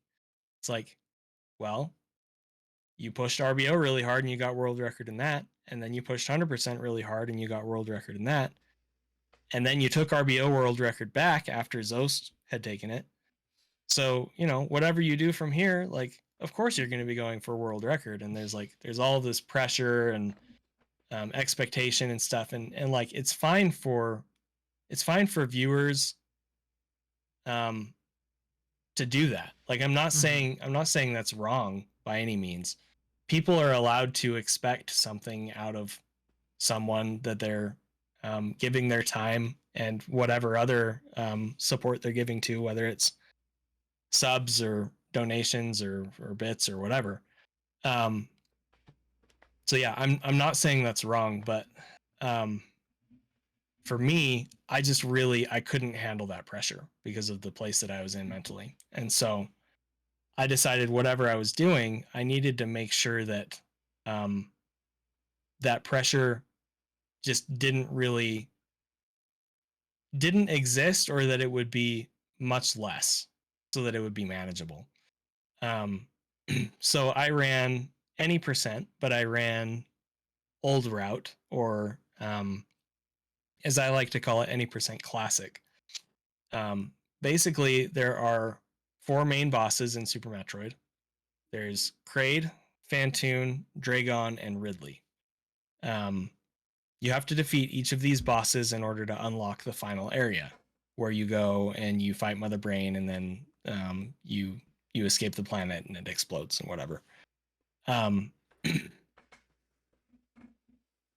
any percent classic or any percent old route um, is referred to a lot of the time as KPDR, and that's the boss order. So Kraid, Phantoon, Dragon, Ridley, KPDR. The current world record route of any percent does Phantoon and then Ridley, then Kraid, then Dragon. So PRKD. So I decided that I was going to run any percent, but I was going to do KPDR any percent. And I decided that because I wanted a category that was going to have fun movement, that wasn't going to have this this world record pressure or whatever on it. Um, and I had never run any percent KPDR, so I decided I wanted to see what I could do with it. Um, So I started running that instead, and I ran it for a few months, and I was about ready to be done with it when um, Speed Gaming Live 2022 announced an any percent tournament, and I decided that I would enter the any percent tournament with KPDR, not with PRKD, Oh. because again, I wanted to just have fun, right? Mm-hmm. Um, So I started competing in the tournament with KPDR, and I was putting up good enough times in KPDR that I was able to compete with most of the runners that were running PRKD, which was really cool. Um, but then something happened that I was not expecting. Um, the the Super Metroid community, there's one person in particular who goes by Yalite. Um, Made the prize pool for that Speed Gaming Live 2022 any percent tournament just absolutely bonkers. I don't remember what the prize pool got up to, but it was like in the tens of thousands of dollars. What? It was insane. Um, Jesus.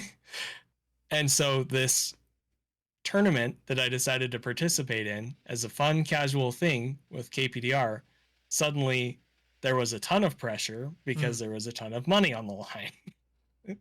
Yeah. So I found myself feeling torn between what I should do. But I also was in a better place mentally than I had been. I wasn't back to 100% or whatever. Not in terms of category, but in terms of me as a person, like feeling capable of existing and functioning and stuff. I wasn't back to 100%, but I I felt like I could run the optimal any percent and that I would be okay. And that would give me a better chance at competing in the tournament as well, because it is about 90 seconds faster. The route is. And so I decided, I'd start running PRKD any percent again.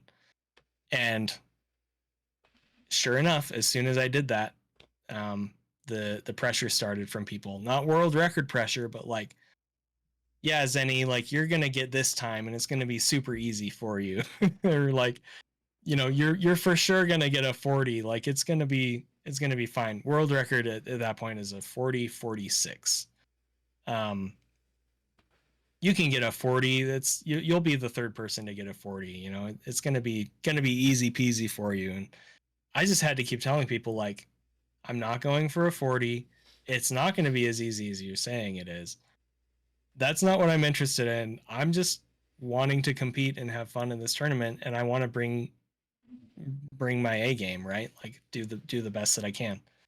So yeah, I derusted PRKD any percent. My PB at that point in PRKD was a 42:58. I had beaten that PB with KPDR with a 42:56. So I had just barely been able to beat my PRKD time with a KPDR time, that was really cool to me. Because you're But losing anyway, 90 seconds, you said? because you're losing 90 seconds in the route, yeah. Mm-hmm. So I knew based on that I was capable of a mid to low 41, but I didn't know exactly how far I wanted to take it. So I started derusting. I got, a lower 42, and then I think I got a 42 flat, and then I got some high 41s, and then I got a mid 41, and that's kind of where I was at when the tournament ended. I want to say I had a 41:22 or something like that when the tournament ended. I took third place in that tournament. I'm not going to say I deserved second place because I don't feel like I deserved it. Obviously, I didn't get it. Mm-hmm. But I should have taken second place. But in the losers finals, I think it was the losers finals because it was a double elimination bracket. I want to say I won game 1, and then I had game 2 in the bag because it was best of 3. Mm-hmm. I had game 2 in the bag, but I completely choked it, and I lost game 2. And then I had game 3 in the bag, and I got to the very end, and I was fighting Mother Brain, and I mentioned moonfalls earlier. So if you jump while you're moonwalking, Samus does this weird little backwards spin jump. Mm-hmm. And it doesn't matter how long you hold jump for, she does a short spin jump. When you're fighting Mother Brain, you reposition with moonwalks sometimes to make sure that your beams are going to hit correctly. Mm-hmm.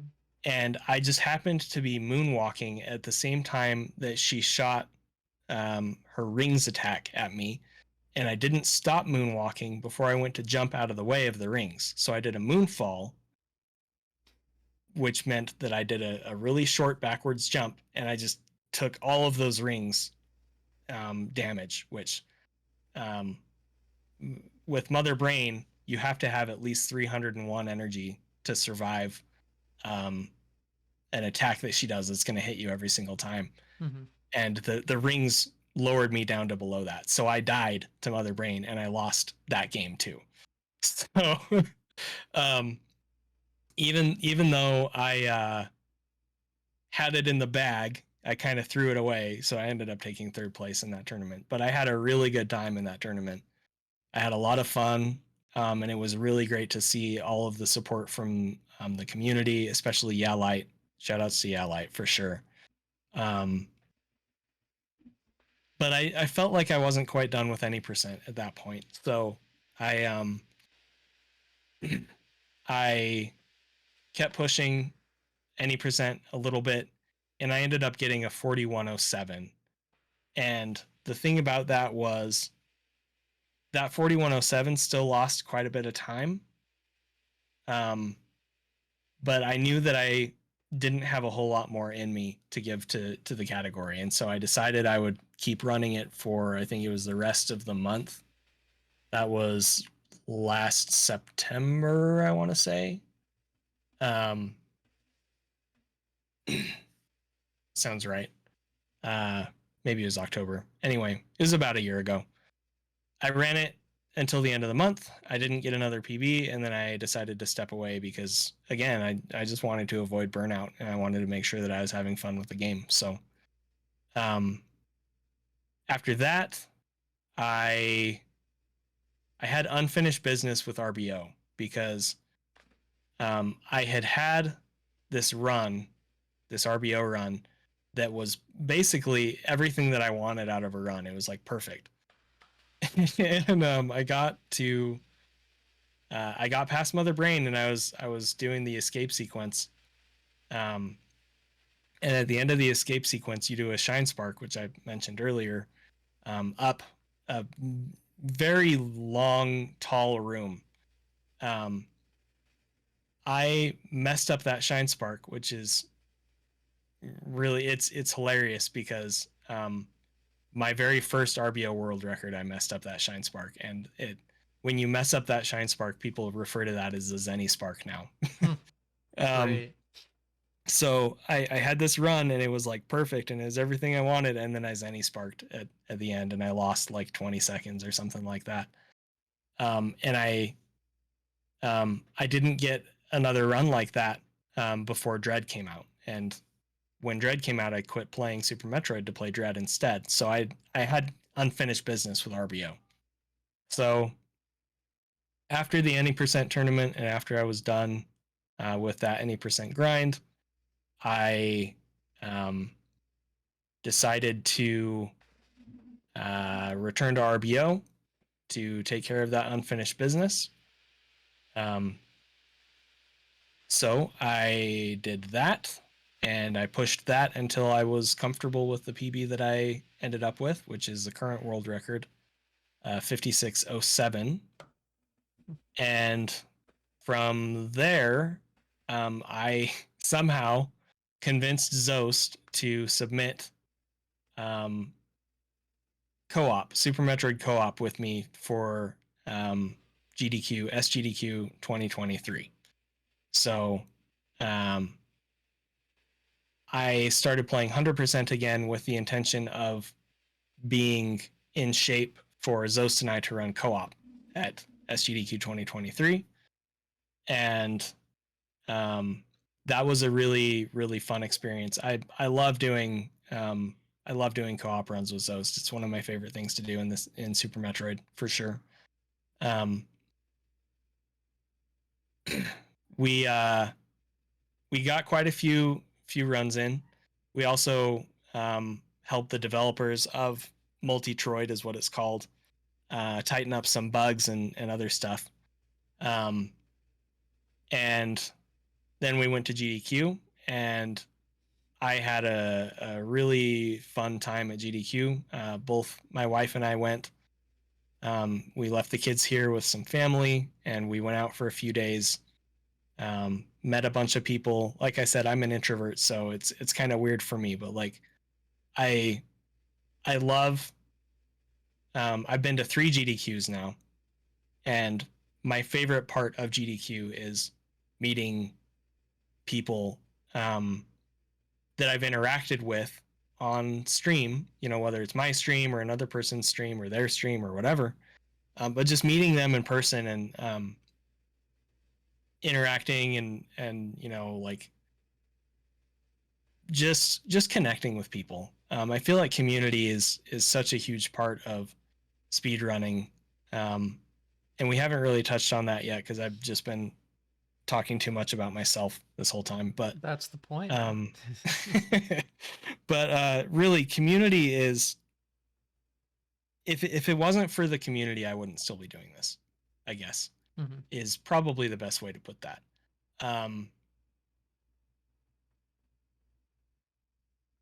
I feel I, similarly. Yeah. I really value the friendships that I have in my life.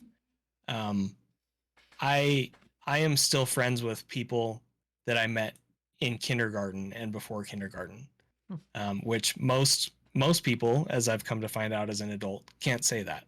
Hmm. I can say that, which is really, I feel very blessed that I can say that. In fact, I'm going to reach out to them after this because I haven't talked to them for a while, But Mhm.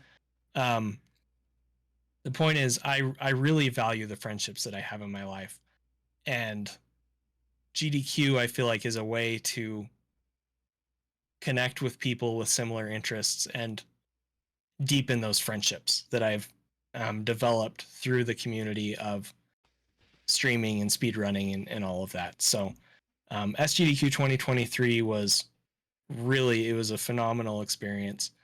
Um, for anybody who isn't aware, so Zost and I did um, Super Metroid co-op 100% at SGDQ 2023.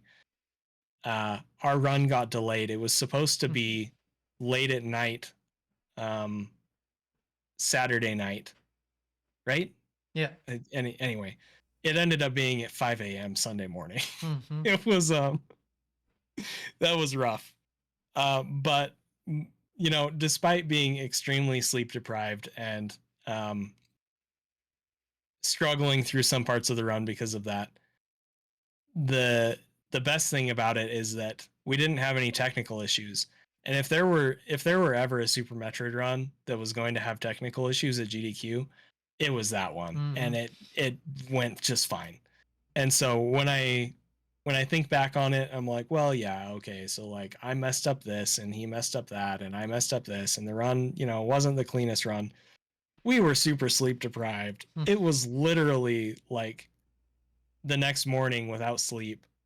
Um, Yeah. and we didn't have any technical issues. So I'm going to call that a win. And more importantly than that, we got to meet a bunch of people and make a bunch of connections, and it was super fun. And you and I met briefly there, Mhm. which was really cool. Um, anyway, that was a really great experience. Around that same time that GDQ was happening, um, I had been pondering the idea of trying to get 100% tournament running for Speed Gaming Live 2023. And I had spoken with a couple people about it, and basically, um, the Speed Gaming Live team got in touch with me, and they were like, "Hey, so we heard that you want to have a 100% tournament for Speed Gaming Live," and I was like, "Yeah, I think that would be really cool. I'm not very good at running stuff like this though, so we'll need a different showrunner." And they're like, "You'll do fine." I was like, "Okay." So I got tasked as like head organizer for the event. Um, not Speed Gaming Live, but the 100% Mhm. tournament event. Um, and I had amazing help from um, a friend, a longtime stream friend, and a fellow runner, QZCX.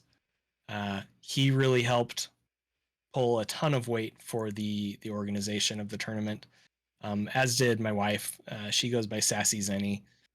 Um, the three of us really spearheaded it kind of together. Um, And yeah, we ran the 100% tournament. That's pretty much what I've been focusing on since getting back from GDQ, is just running 100% myself so that I would be in shape for the tournament, and then making sure that the tournament was running smoothly. And pretty much all the feedback that we've had about how the tournament ran has been very positive. So I'm really grateful for that, because like I said, I didn't feel like I was very good at that sort of thing, and I still don't necessarily, but I'm just really glad that it went really well. Um, Throughout the course of the tournament, I managed to improve world record down to a 112.47, and then to a 112.41. And then this, I honestly feel bad about this. So after I got my 112.41, Behemoth um, had previously had a 112.55. He managed to PB, and he got a 112.41 flat. So he tied world record, but it was frames faster than mine. So he took world record. Mm-hmm. And then the next day I took it back with a 112.40 somehow. Assert dominance. Yeah. And what was really, it was hilarious.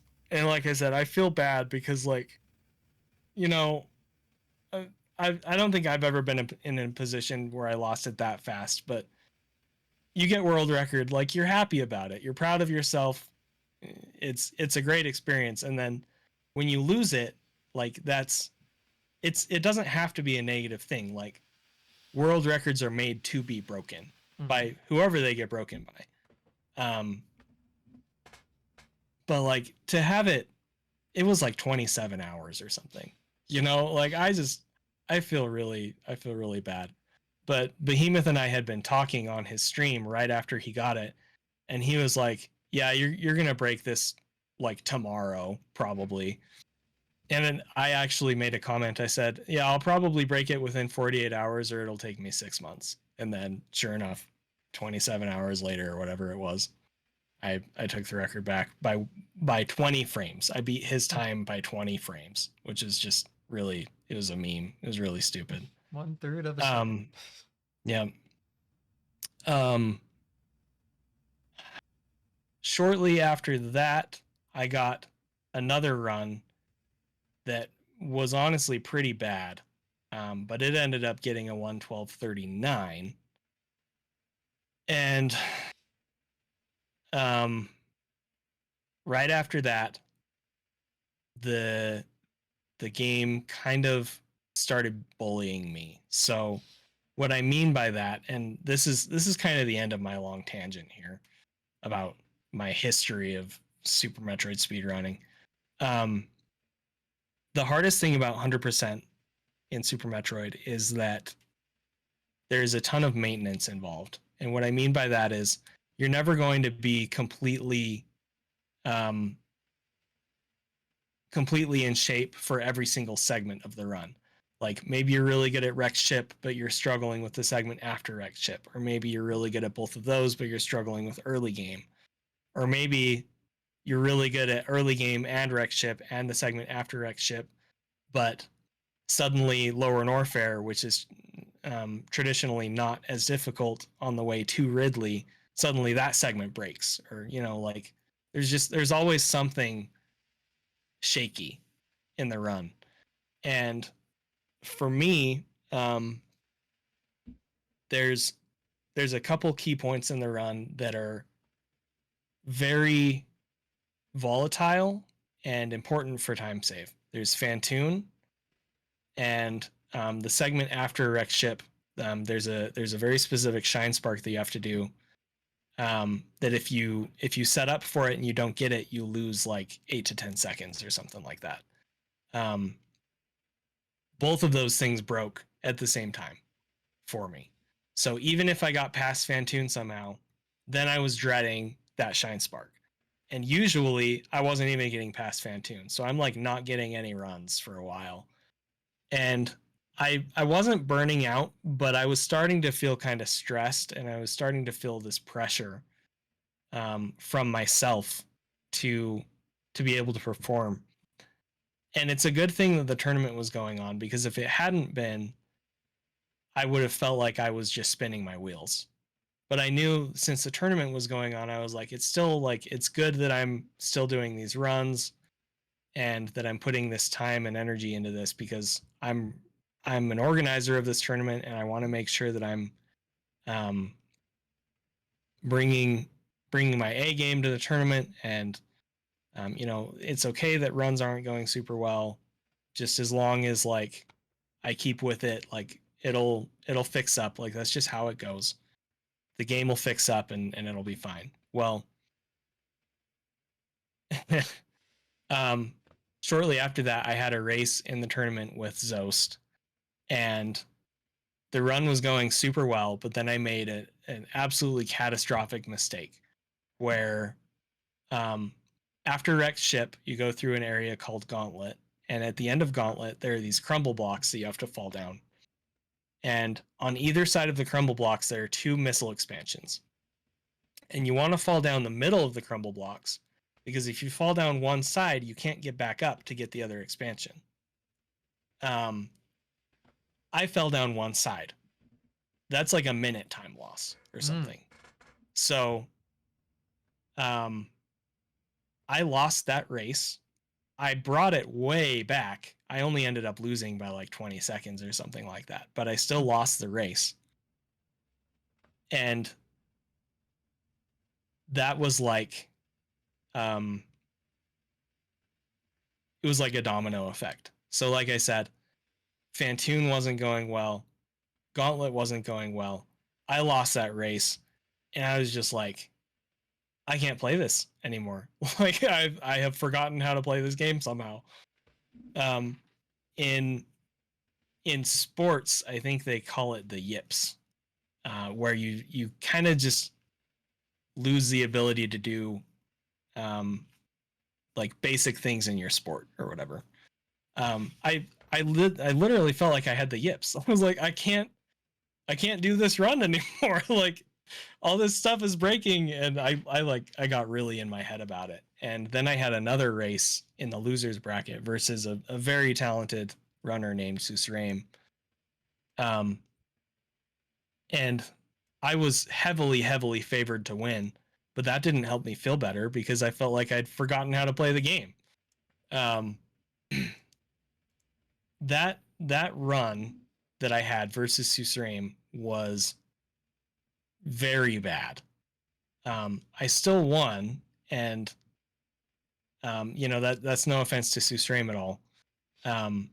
But it was a bad run on my part, and I was mentally struggling.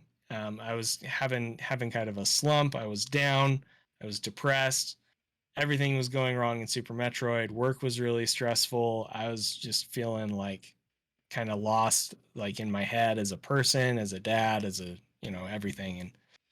And I decided, because of my experience with the 112 grind that I went through in 2021, I decided to take a break. And I knew I couldn't take a long break because the tournament was still going on and I still had races to do and stuff. But I knew that taking a couple days off wasn't going to be the end of the world, and that it would probably help. Mm-hmm. So I did.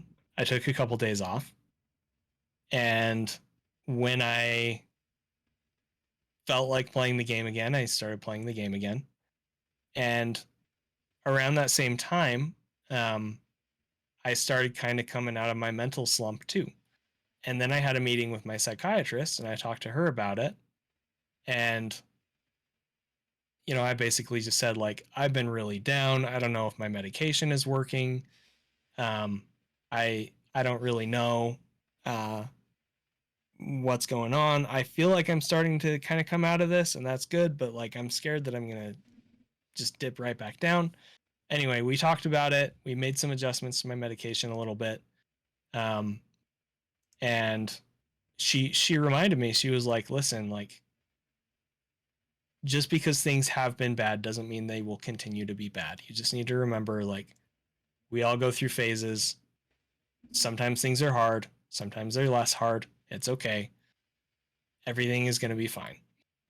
Um, so between the break and that conversation and kind of coming out of my mental slump, I felt like I was getting kind of like a second wind or whatever.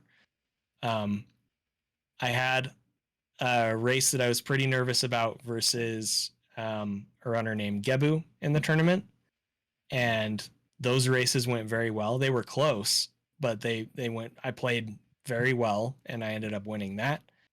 Um, that brought me to a rematch versus Zost uh, in the losers finals. Um, and I felt like I performed very well in those as well, and that brought me into the grand finals versus Behemoth. And like I mentioned earlier, those were, I'm not trying to toot my own horn here or whatever, but those were some of the best races that I think have ever happened um, in in a tournament in Super Metroid, at least. Like, it was just crazy. The We ended up doing four races back to back. Um, I ended up losing the fourth one, and he won the tournament. But um, those first three races were so tight. I was playing super well. He was playing super well. We were within 5 to 10 seconds of each other like the whole time, pretty much. It was really crazy. Um, and I managed to do. I had two goals for the tournament. For two personal goals, I should say, for the tournament. I wanted to get a 112 in a race, and I wanted to get a one round Fantoon in a race. And I haven't really talked about that, but um, the the point is, one of those races I managed to get a 112. Um, and the fact that I was able to get a 112 in a race setting where 2 years ago I was struggling to get a 112 at all is really, really cool to me. Um, anyway, so yeah, we finished off the grand finals for the tournament yesterday. Um, and that was it was a really, really incredible, awesome experience. Um, the last thing I'll say is about um, a week ago tomorrow, I had a run, 100% run that has left me feeling completely satisfied with the category. That's not to say that I'm stepping away from it, just because I'm not sure what I'm doing next quite yet. But let's see, how do I summarize this? Super Metroid has two different time measurements. So there's RTA, which is what world records are based on. Um, so you have your live split timer; it counts up in real time. Um, and uh, the record right now is in the 1 hour 12 minute range, right? You also have the in-game time, which Super Metroid itself tracks and then reports on it at the end of the game.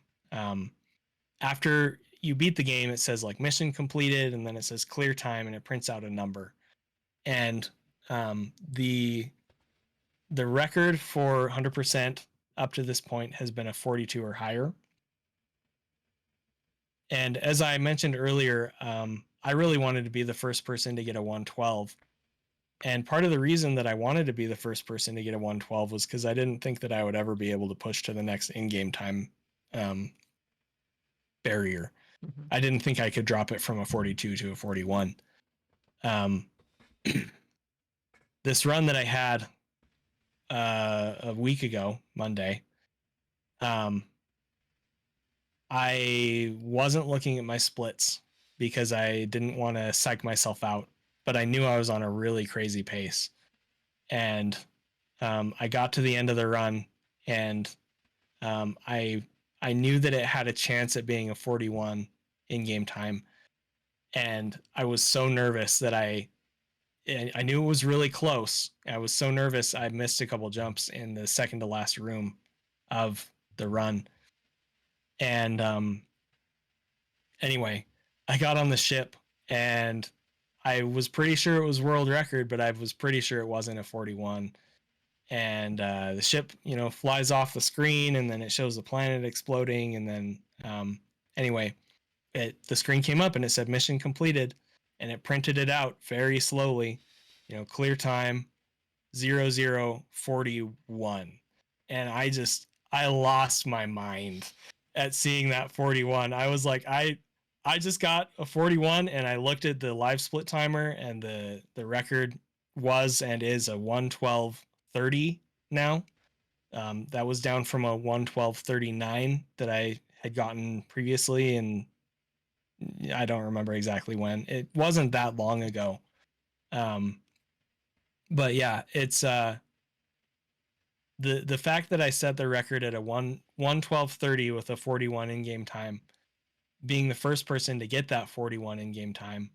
I honestly, like, it's not that I feel like I'm done with Super Metroid or anything like that at all, but I'm completely satisfied with what I've managed to accomplish in the game.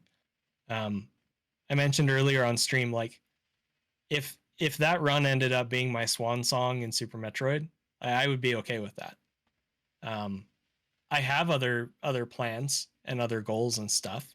I have a ton of goals in Super Metroid, so many that I probably won't even be able to get to all of them before I decide to step away from it, because that's what people do. They eventually it's got to stop, right? But um, achieving the 41 in game time is really, like, it's just so fulfilling.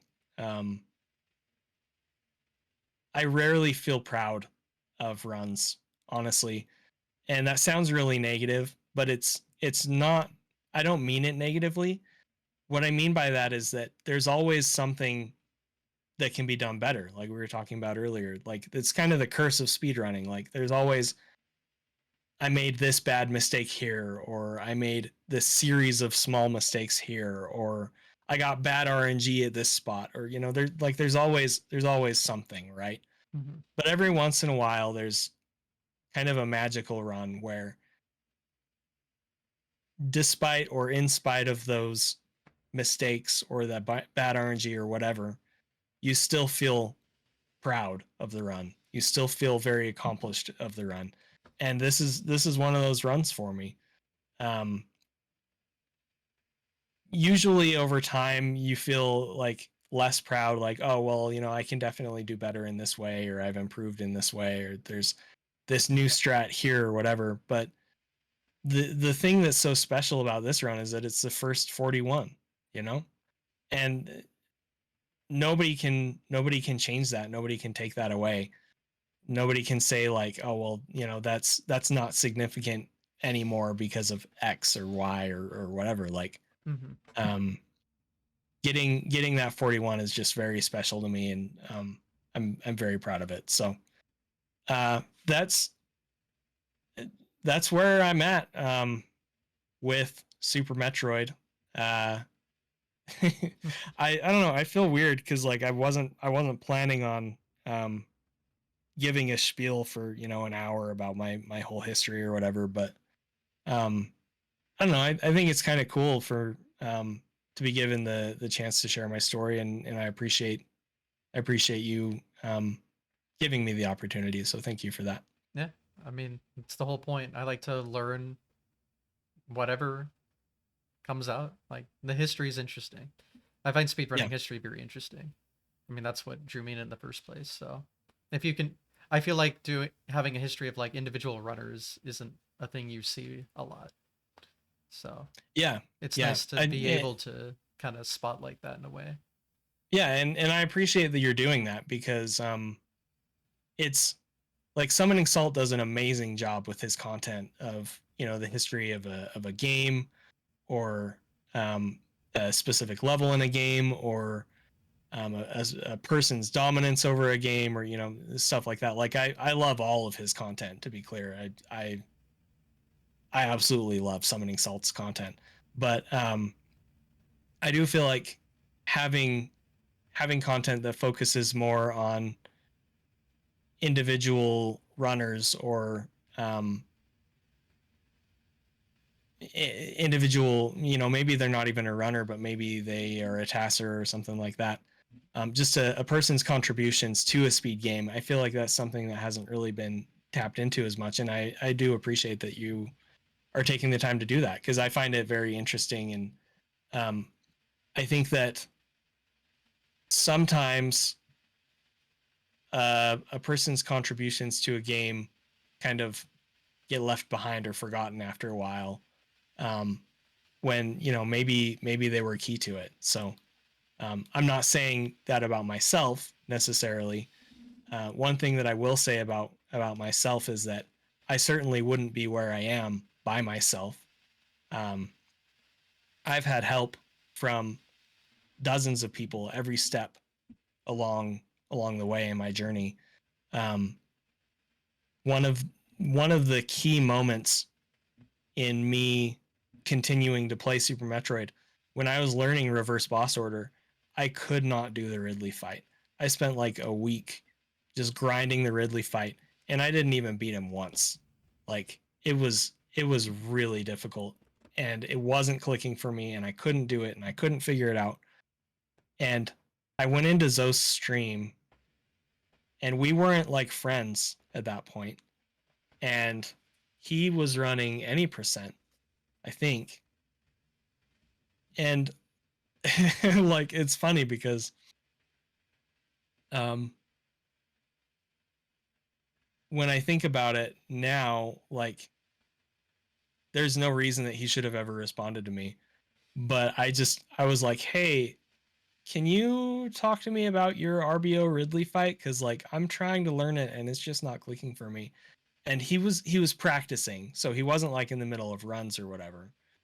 But he actually stopped and he loaded up Ridley with RBO stuff, and he was like, yeah, so like this is how I do this, and this is why I do this, and this part kind of sucks and whatever. And like he talked me through it, right?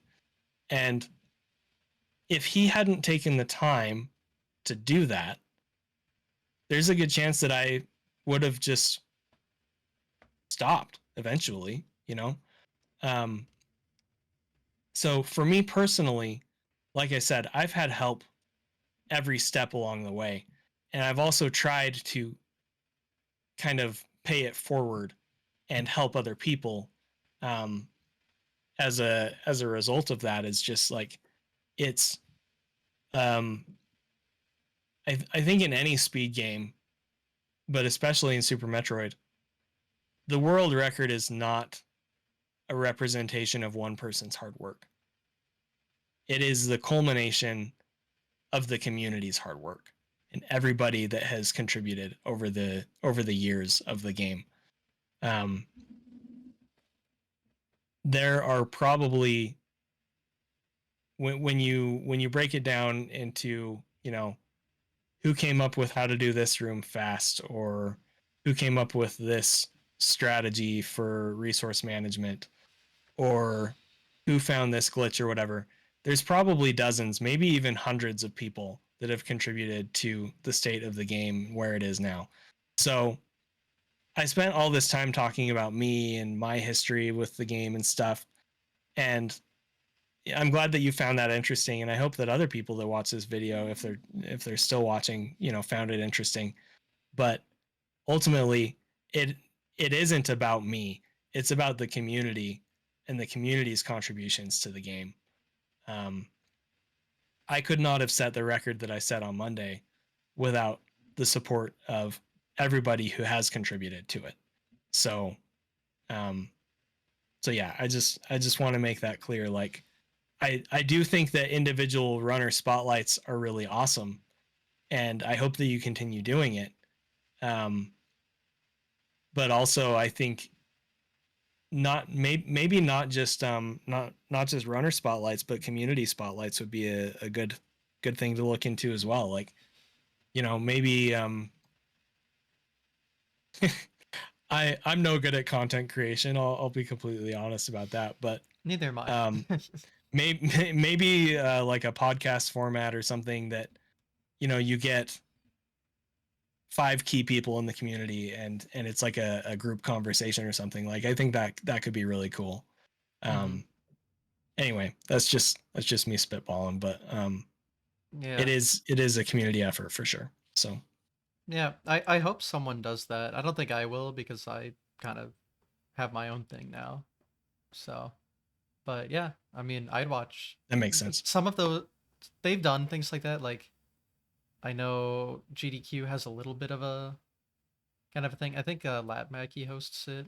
Well, sometimes they'll have like a few people in community on, and they'll talk about a moment that was popular or something. Usually Hmm. in GDQ because it's on GDQ, but Right. and there's probably been some other things, but yeah, there's like untapped potential there specifically. Yeah, for So sure. someone can definitely act on that. That'd be really cool. So I'd love to Well, I see hope something someone like that. does. Yeah, Yep. for sure. Anyway, I got some questions built into my head after hearing the history spiel, but Okay. Yeah, um, so how does the game track in game time? Like, why is it so much slower than RTA? sure. So the easiest way to think of that is that anytime that you're in control of Samus, the in-game time is counting up. That's not exactly accurate. There are other situations where it's not counting up, like lag frames, for example, in-game time doesn't count up, or there's like this really weird situation where if you are pausing with 0 health, like in-game time doesn't count up and stuff like that. But in general, in-game time is any time that you're in control of Samus. So there's a cutscene after you escape from Ceres that plays. In-game time doesn't count up during that. It doesn't count up during item fanfares. So every time you get an item, it does the jingle that da na na na na na na na na na na na na. Every one of those is 6.6 seconds long, Oh wow. and Okay. in 100%, there are 100 of those. So that's 11 Okay. minutes. That makes Um, sense. Yep. And then door transitions. Door transitions don't count up for in-game time either. Mm. So each door is about 3 seconds long, but sometimes a door will, but before a door actually moves across the screen, it has to center itself on the screen. Um, and that's actually a key thing in Super Metroid speedrunning is optimizing door transitions so that they happen faster by jumping through the top of a door instead of running through the bottom of it, or stuff like that. Hmm. Um, so anyway, the the point is door transitions also don't count for in-game time. So if you have like a particularly bad door transition, it might be faster in-game time, but it's generally slower RTA. So Hmm. yeah. Wow. So the in-game time really is like a good representation of you moving Samus. Yes. If essentially, yeah. Oh, that's actually pretty cool. How like well that lines up then. I didn't realize just how many pauses were in the game. I guess because I've only really seen any percent. Well, I've seen 100% obviously, but when you think of the game, you think of any percent, and Sure. obviously they're just trying to go. So, Right. In any percent, there's only generally about 20 fanfares, sometimes hmm. 19, um, sometimes 21 or whatever, but usually it's around 20. And obviously that's quite a bit less than 100%. Fun fact about um, item fanfares and their place in history within game time. So the same night that I ran Reverse Boss Order at AGDQ 2019, Zost was currently running any percent, and he was going for a 27 in-game time. It was the first ever 27 in-game time. He had a run that was really crazy pace, but he didn't have enough missiles going into Lower Norfair, so Hmm. he had to pick up an extra missile pack um, to get the missiles that he needed. Um, that run ended up being the first 27 in-game time run, even though it wasn't a personal best for him, because of that extra missile pack that he had to pick up. Because Fascinating. again, the in-game time didn't count up while he was in that item fanfare. So even though he lost that 6.5 seconds RTA on live split, he actually saved in-game time during that 6.5 seconds, and it ended up being the first 27. And again, that was the same night that I did my my RBO run at AGDQ 2019. So that was a crazy night for Super Metroid for sure. That's funny. Yeah, so what was I gonna? Oh, RNG. How impactful and how much of it is in like the prominent categories? Yeah, so there is quite a bit of RNG in Super Metroid. Maybe not quite as much as something like Mega Man X 100%, for example. But man, there is a lot. The most prominent RNG factor in Super Metroid is the Phantoon fight. And without getting too granular about it, basically Phantoon has different patterns that he can give you. He can so he flies around the room dropping flames, and um, he'll give you a fast pattern, a mid or a medium pattern, or a slow pattern. And what that's referring to is how long it takes for him to open his eye and become vulnerable. So the difference generally, Phantoon is cleared in 2 rounds in any percent or 100%. Um, I personally go for 1 round Phantoons, which is a very difficult strat that involves a bunch of essentially frame perfect missiles. But anyway, the point is the difference between a fast 2 round and a slow 2 round, for example, is about 20-ish seconds. Wow. So that's a pretty big RNG swing there. In any percent, especially, you fight Phantoon first about 10 minutes into the run. So you get 10 minutes into the run, you get to Phantoon, he gives you a slow. You know that you've already lost 15 to 20 seconds, probably, depending on what your PB was. That's usually going to be a reset unless you're just committed to doing a no reset run at that point. So Phantoon is really big RNG. In 100%, another very important thing, well, in 100% and any percent, and especially low percent, another very important thing is the drops that you get for ammunition. So missiles, super missiles, power bombs, etc.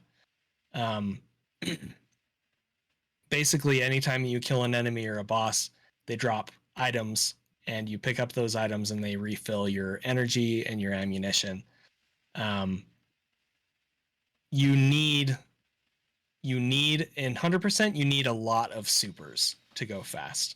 In any percent, you need a lot of missiles and supers, not just to go fast, but also when you get to the final area of the game, in order to even finish the run, you have to have enough super missiles from the Metroids. The Metroids will drop you items as you kill them. You need them to drop enough super missiles for you. If they don't drop enough supers for you, you just can't finish. Or you can very slowly go back and forth refilling and lose like multiple minutes of time, which just isn't worth it. So it's a reset. So yeah, that's another factor for RNG. And then a couple more factors for RNG in Super Metroid are things aside from Phantoon. Bosses can give you different patterns. So like Dragon has faster patterns or slower patterns. Ridley has we'll call them more beneficial patterns or worse patterns. They're not necessarily like they are faster and slower, but it's more some patterns are easier to deal with than others, and you're more likely to lose time with some than others. And then Mother Brain also has different attacks that she can do at the end of the game.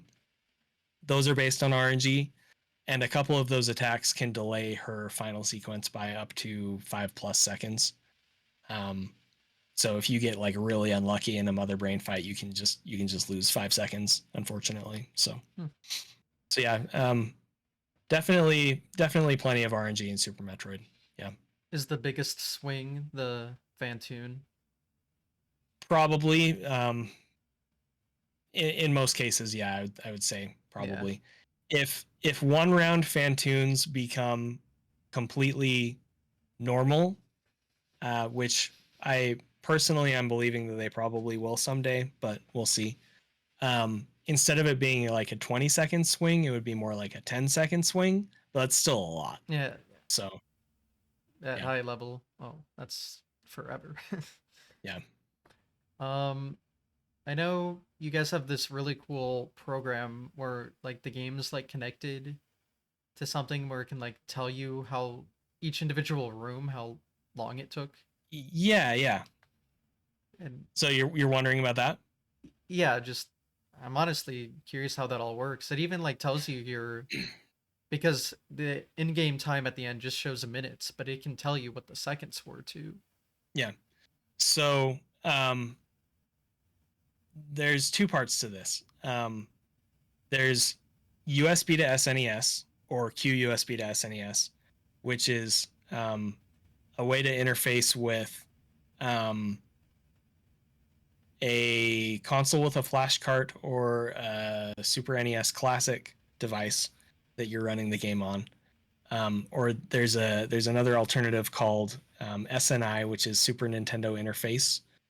That's what I use now because it's faster and more stable than the other ones. But essentially, I run on original hardware, so I have an actual Super Nintendo console from the 90s, and then I have a flash cart that has a USB port on it. That USB port plugs into my PC, and then I run SNI to interface to communicate between the flash cart and the PC.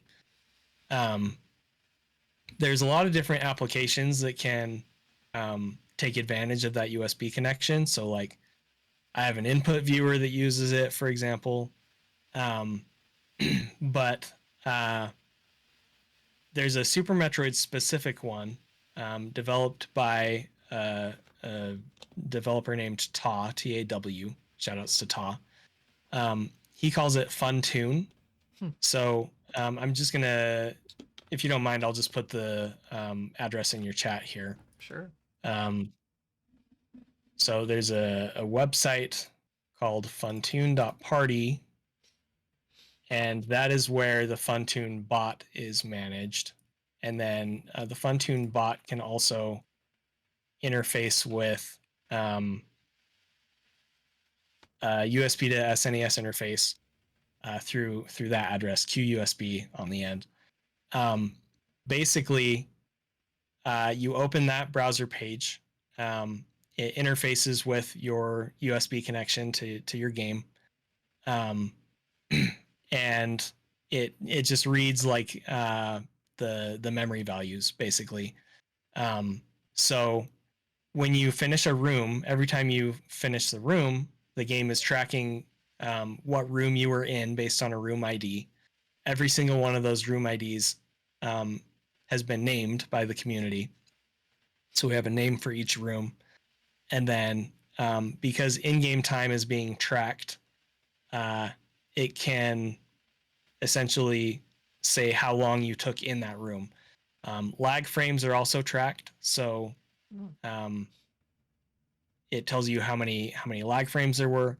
And then through some sort of magic that I don't understand, Taw and some other developers have come up with a way to determine what the RTA time for the room was. So essentially, not just in-game time, but how long the room was when you factor in things outside of in-game time, like the door and stuff like that. So very very cool tool there. Um, Funtune doesn't just track room times. It also has some little like mini games for people to participate in throughout the run. So, for example, when you're approaching Fantoon, um, Funtune will come up and say, guess what kind of pattern that Fantoon is going to give, and then people can put their guess into chat. Like, I think Fantoon's going to give a slow mid or a fast or whatever. And then after the fight, Fantoon is able to track what type of pattern Fantoon gave, and then for people that guessed correctly or partially correctly, Fantoon gives out points. They're just internet points. You can't use them for anything. They're just bragging rights, basically. So that's another cool thing that Fantoon does. Hmm. Uh, I mean, that's just really cool. I've never seen like a program quite like that for any other speedrun. Yeah, it is super cool. I have thought about switching from flashcart to original cartridge just for the purity of the speedrun or whatever. But at this point, like there's so much functionality through the USB interface that is important to the experience of my stream and also just my experience playing the game that I'm fine just playing on flashcard instead. Mm-hmm. There is functionally no difference between playing on an original cartridge or playing on a flashcard for Super Metroid specifically. So I think it's like that for any game on a flash card because it's reading the ROM like it would a normal cartridge, and it's original hardware. yeah, so the thing about Super NES games is some of them have special chips Okay, well, yeah. in the original cartridge. So games with special chips, if you run one of those on an FX pack, for example, Mm-hmm. the FX pack is actually emulating the chip, Got it. and so there can be some inconsistencies there. But generally, you are correct that yeah, if it's just a regular ROM, then it Mm-hmm. should be the same. So I guess I'm thinking because I'm so used to NES, I'm just thinking in right, those terms. yeah. Because it like perfectly does FDS as well if you don't have the Famicom disk system Oh add-on, yeah, yeah, which is nice. yeah. Very cool. But yeah, I just run on EverDrive now. Ever since I got a Famicom because it's easier to mod, and then so you have to convert it to something that can read NES cards. Hmm. And it stopped Yeah, working, so I was like, okay, I'm just gonna run on EverDrive because I don't really care about the purity anymore. It's just yeah. so much more convenient. So It makes sense. it's nice that you can do that, and then it apparently can do cool stuff like that depending on the game. So there you go. Right. Yep. Very cool. Oh man, that it's very cool how that works because I don't know how you could even set that up. It sounds Yeah, so complicated, and it can do so it's much. beyond me for Yeah, sure. In terms of like the development and stuff, like my brain just doesn't work that way. So yeah, definitely same. But yeah, it's so cool. So I just want to make sure there's a shout out for it because first of all, I want to know how it works, and second of all, it's so fucking cool. yeah, So for there sure. you go. Um, yeah. What what else was I gonna say? Yeah, there's so much in my brain forgetting.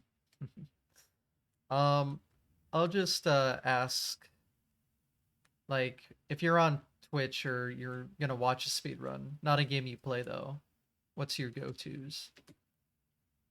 Um. Okay. So I don't know if this is weird about me, or if it's more of a normal thing. I actually choose the content that I watch based more on the streamer than the game. If I think I'm if that's normal. Yeah, so if I'm choosing like a game to watch, usually it's Super Metroid because that's what Hmm. I play. But other streamers, speedrunners, whether they're doing speed content or not, that I watch recently. So there's Zost. I've talked about him a lot. Hmm. Um, there's Drewski. He's in your chat right now. He did SMB1 for a while, and now he's doing Super Oh, I know.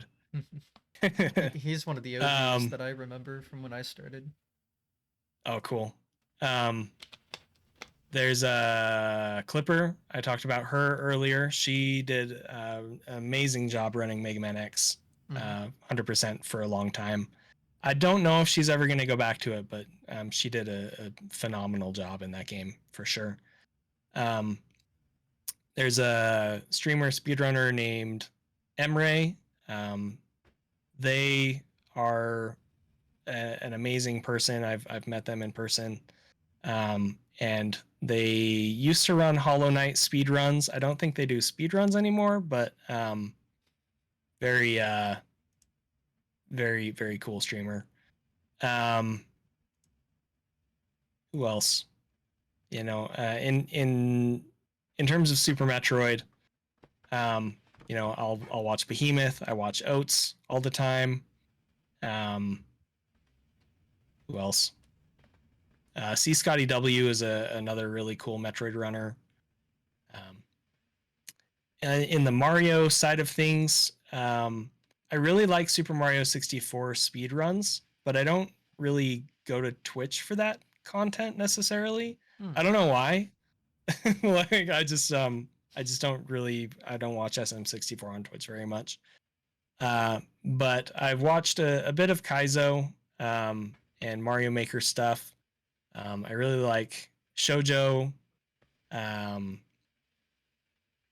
I have spent, you know, quite a fair amount of time watching Pooh Bear and Barb, um, uh, Mitch, Flower Power. Um, but yeah, definitely. I wouldn't say that I watch tons and tons of people or tons and tons of games on Twitch, but it's I do spend a lot of time on it for sure. So Hmm. Yeah, there's always a stream on my television, so just whatever's yeah, on, I'll tune in. So it's nice when to hear what other people watch, and usually it's just the same things I watch. So it works out. It's like, hey, me too. But I miss some Wes's streams. I oh hope he god, starts yeah. streaming again. I bug him about it a lot. But yeah, I mean, I was just at his house not too long ago. We didn't even do co-op. There just wasn't time for it. Mm. I go on a trip with a bunch of other runners, and on the way there, I stop at his, and then we go down to it. He's part of it, Oh, so cool. yeah. I think you kind of know about it because you asked him, like that night where he was in your stream, and then I said something. Um, we were in the same room together. It was that trip. Oh, cool. Okay. Very cool. Okay. Yeah. I'm not trying to. I don't know how much. I don't know how public knowledge it is, so I'm trying to Sure. keep it Yeah. limited. But I Yeah. know you I at get. least I know get it. about it, so Yeah. I think I know that's what why you're I'm talking trying. about. Yeah, That's that's why cool. I'm trying to mention it. But yeah, I did remember what I was gonna ask. So reverse boss order. It in Uh-huh. any percent there's two routes. So how does that work for Okay. reverse Yeah. boss order? So it's pretty like when you look at the way that the game progresses, it's pretty obvious what the developers intended.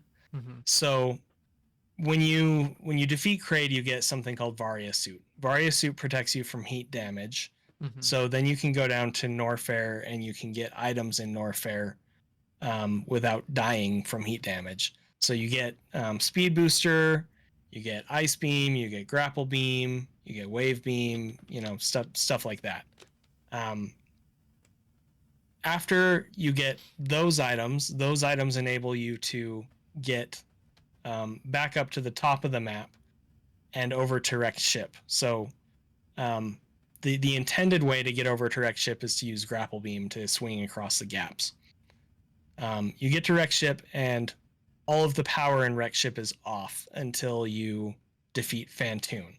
After you defeat Fantoon, the power turns on and you can go through doors that were previously locked and stuff like that. And at the end of wrecked ship, you find the gravity suit. The gravity suit gives you additional damage reduction, and it allows you to move freely in water and other liquids. Mm-hmm. Um, so obviously, being able to move freely in water, now you go to Meridia because Meridia is full of water everywhere.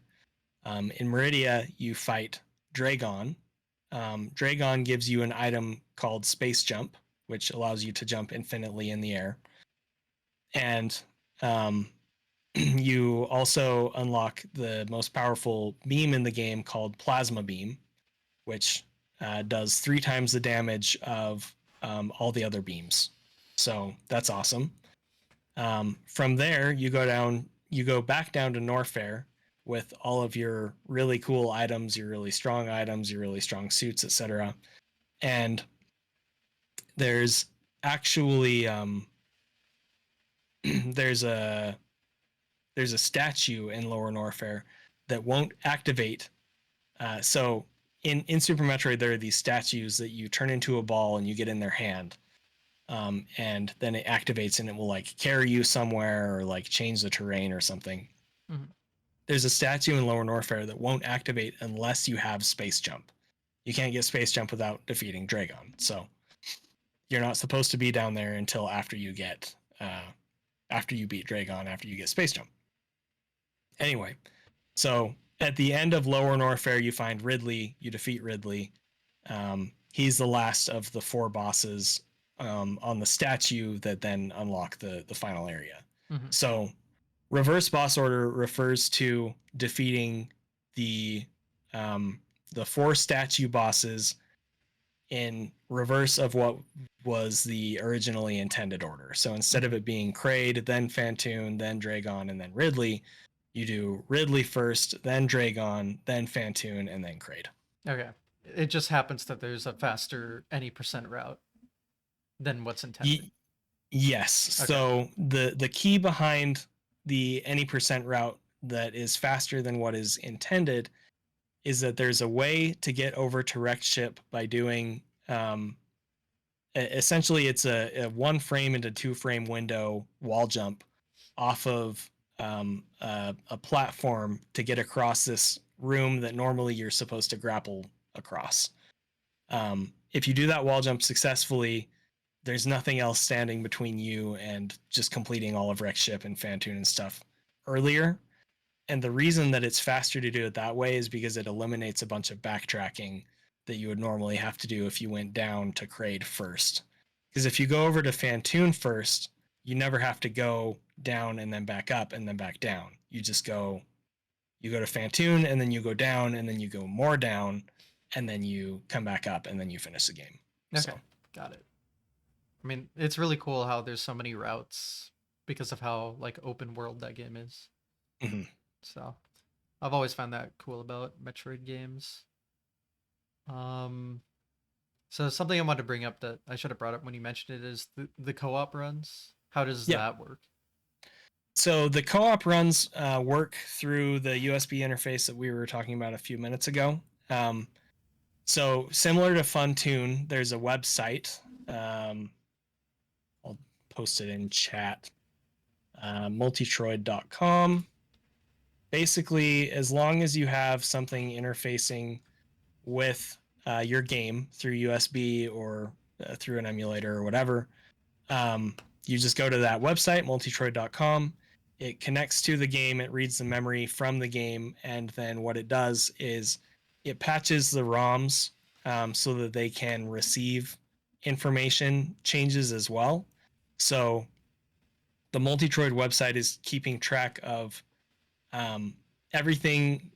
We'll call them events. All the events that are occurring in game 1, and it syncs those events to game 2 and vice versa. So if an event occurs in game 1, it has now also happened in game 2.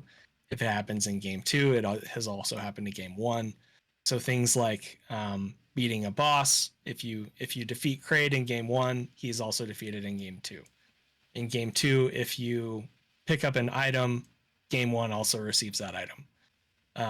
Things like energy and ammunition are also synced. So if you take damage in game 1, Samus also takes damage in game 2. And if Samus uses a super missile in game 2, that super missile has also been used in game 1. So, Got it. All right, that's really cool yeah. because I was obviously watching the co-op run very sleep deprived at GDQ, but Yeah. Yeah. I was just like, how is this working? The amount Yeah. of It's things people very, come up with even on old hardware, like they make all that work while playing on original hardware is just so cool. for sure. Um think I'm running out of things to ask. Okay, no I've got worries. I've gotten I've gotten info dumped. My brain is full of knowledge. I like that. That's the point, though. Is there anything I missed that you would like to talk about? um, no, I just I want to express my appreciation for you doing this spotlight stuff. Not just for me, but for everybody. I think it's really cool that you're doing this, and I also just want to express my appreciation and gratitude for speedrunning as a whole, for the speedrunning communities as a whole. Um, like I mentioned earlier, it brought something into my life that was kind of missing from my younger days. Again, not that there was anything wrong with the way that I was playing video games in 2017, but um, I think I think I've always been more of a retro gamer at heart, and I kind of didn't realize that until I decided to just randomly, speedrun Super Metroid again one day just for the heck of it. Um, I enjoy modern games. I still play casual modern games as they come out if they're games that I have a pre-existing interest in. Um, like for example, I really enjoy Resident Evil games. Um, I played the Resident Evil 4 remake that came out recently, and that was awesome. Um, and there's other games that I'll play with my friends too. Like real life friends. Again, that I've known some of them for my whole life basically. But when I'm just gaming on my own terms, I really do just prefer to play retro games. I recently bought an NES and an EverDrive from 40 Watt Range, and I've been playing some of those old games with my kids, and that's been really fun. And now that the tournament's over, and I have less uh, obligation, we'll call it, even though I wouldn't necessarily say that word fits completely, but I have less obligation to play Super Metroid right now. Maybe I'll start streaming some NES games soon. And anyway, yeah, it's just I'm so grateful for speedrunning communities and the Twitch communities that we have in the retro gaming scene as a whole, because it's just brought so much positivity to my life that I don't think I would have if I wasn't doing it. So Mm-hmm. um, thank you again for the opportunity to be on the spotlight, and um, I'll be sure to check out more as you continue doing them. So Sounds good. Well, I'll just leave off with a couple other things. Do you have any like future plans with streaming, speedrunning, anything? yeah, so I don't know exactly what I'm doing next in Super Metroid. One of the things that I've done up to this point in Super Metroid is I've done a lot of tutorial videos. They're all on my YouTube. That's not me plugging it or anything, but if you're interested, then yeah, go ahead and go check those out. Um, I did a 100% tutorial a few years ago, but in this more recent grind through the co-op run and then the tournament and the world records that I've set and stuff, with some of the mindset changes that I've had and some new strats that have been discovered and things like that, I feel like the 100% really needs an update. So I'm probably going to do a new 100% tutorial soon. The thing is, my capture quality isn't quite where I want it to be yet. I'm hoping to get one of the new retro tinks, the 4Ks, when those release, and that should obviously, even if it's just marginally or minimally, it should improve my capture quality a little bit, which it's already really good, but I know it could be better, and Mm-hmm. I'm just kind of waiting for that. So I'm a quality um, nut too, so I get it. yeah, so I'll probably be updating the 100% tutorial when I get that. Um, because of that, I'm kind of planning on just keeping 100% warm as it were until then, because it's hard to make a tutorial for something that you're not actively doing. But if I burn out before that happens, then I'm not going to force myself through it. I'll just, play something else for a while and then get back to it when I feel up to it. Mhm.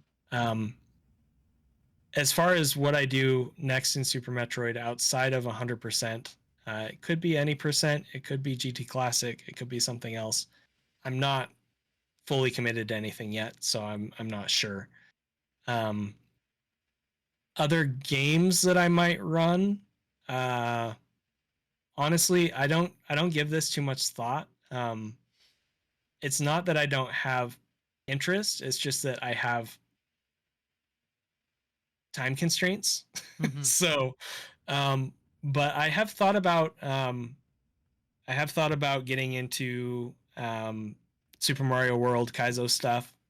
Mm. I've thought about, you know, very casually looking at SMB1, very casually. So sub 5, got Um, it. so I don't even know what that means, honestly. I don't know what casual is for me, That's fair. um, but yeah, we'll see. Um, for now, I'm mostly just focused on the the goals that I have in Super Metroid.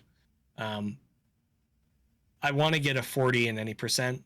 Outside of that, I don't have any like time goals necessarily, but like I want a better low percent time because I don't like how bad my low percent time is in comparison to the other categories. I want a better GT Classic time, and then there's some extension categories that I'm interested in um,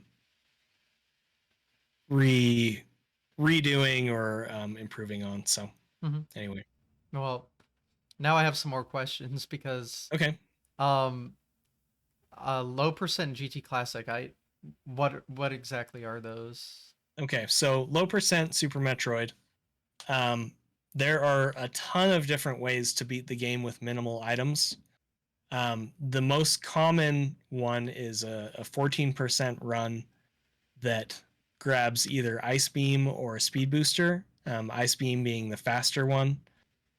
Um, but basically, you grab only enough items to be able to get through the end of the game. Because remember, I mentioned in any percent, if you don't get the right drops from the Metroids, you can't finish the game or you lose minutes and minutes of time. Mhm.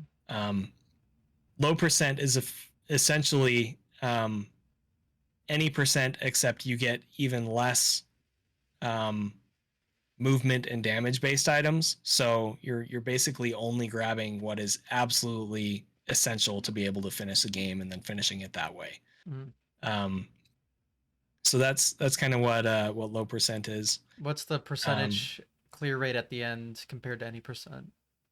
so the current 14% world record is 48.25 by Zost, Mm. compared to any percent. The current world record is a 19% run by Mm. Oats and Goats, coming in at 40.36. So that Um, 5% saves us a bit of time. it does. Wow. There is also a low percent run that collects 13% of items. Ooh. I don't remember the specifics behind what makes that possible exactly, but there's some really brutally difficult shenanigans that you have to go through to make it happen.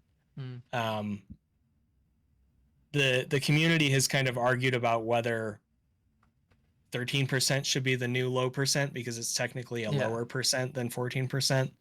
Um, personally, I feel like the 13% run is far removed enough from the spirit of the low percent 14% runs. Mhm.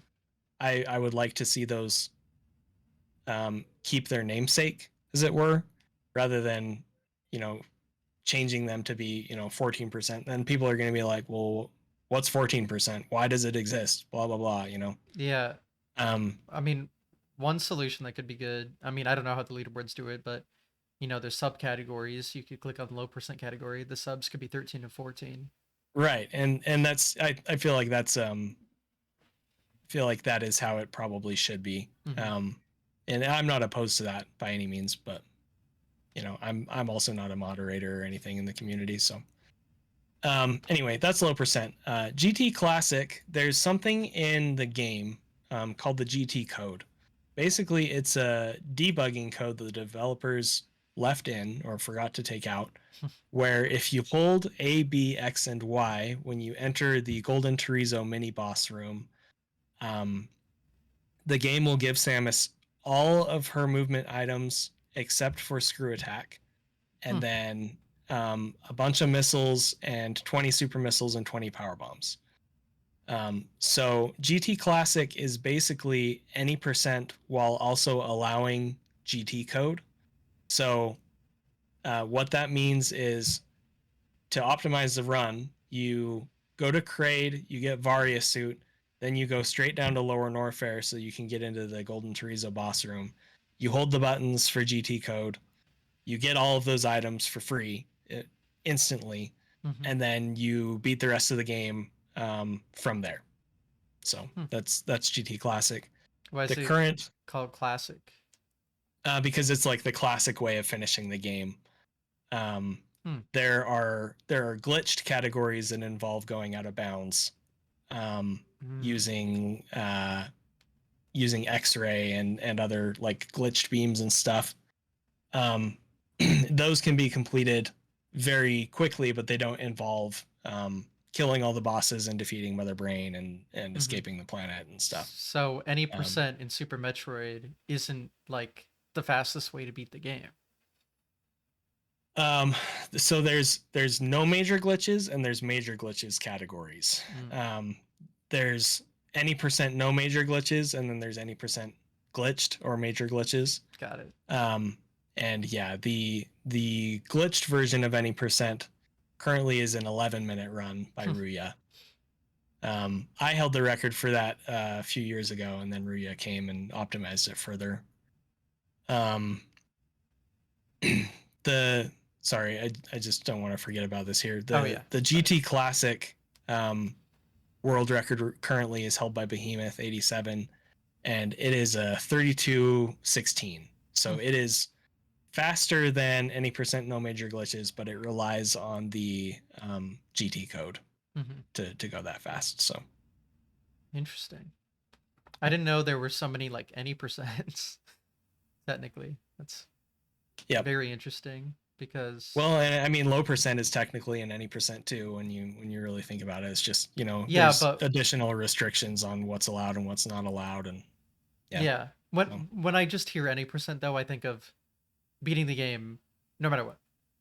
sure, And yeah, for Super Metroid, that's like not the case. Like when you see any percent, it's that 40-minute run, no major right, glitches. You don't yeah, think of that 11-minute. So that's just different. That's interesting to me, I guess. But it's definitely important to like have different categories and have it all separated. yeah. So I get it. It's just formatted. I don't want to say strangely because I'm sure it makes sense, but it's different to what I would It think is when I it is see it. different than a lot of other games. Yeah, that's true.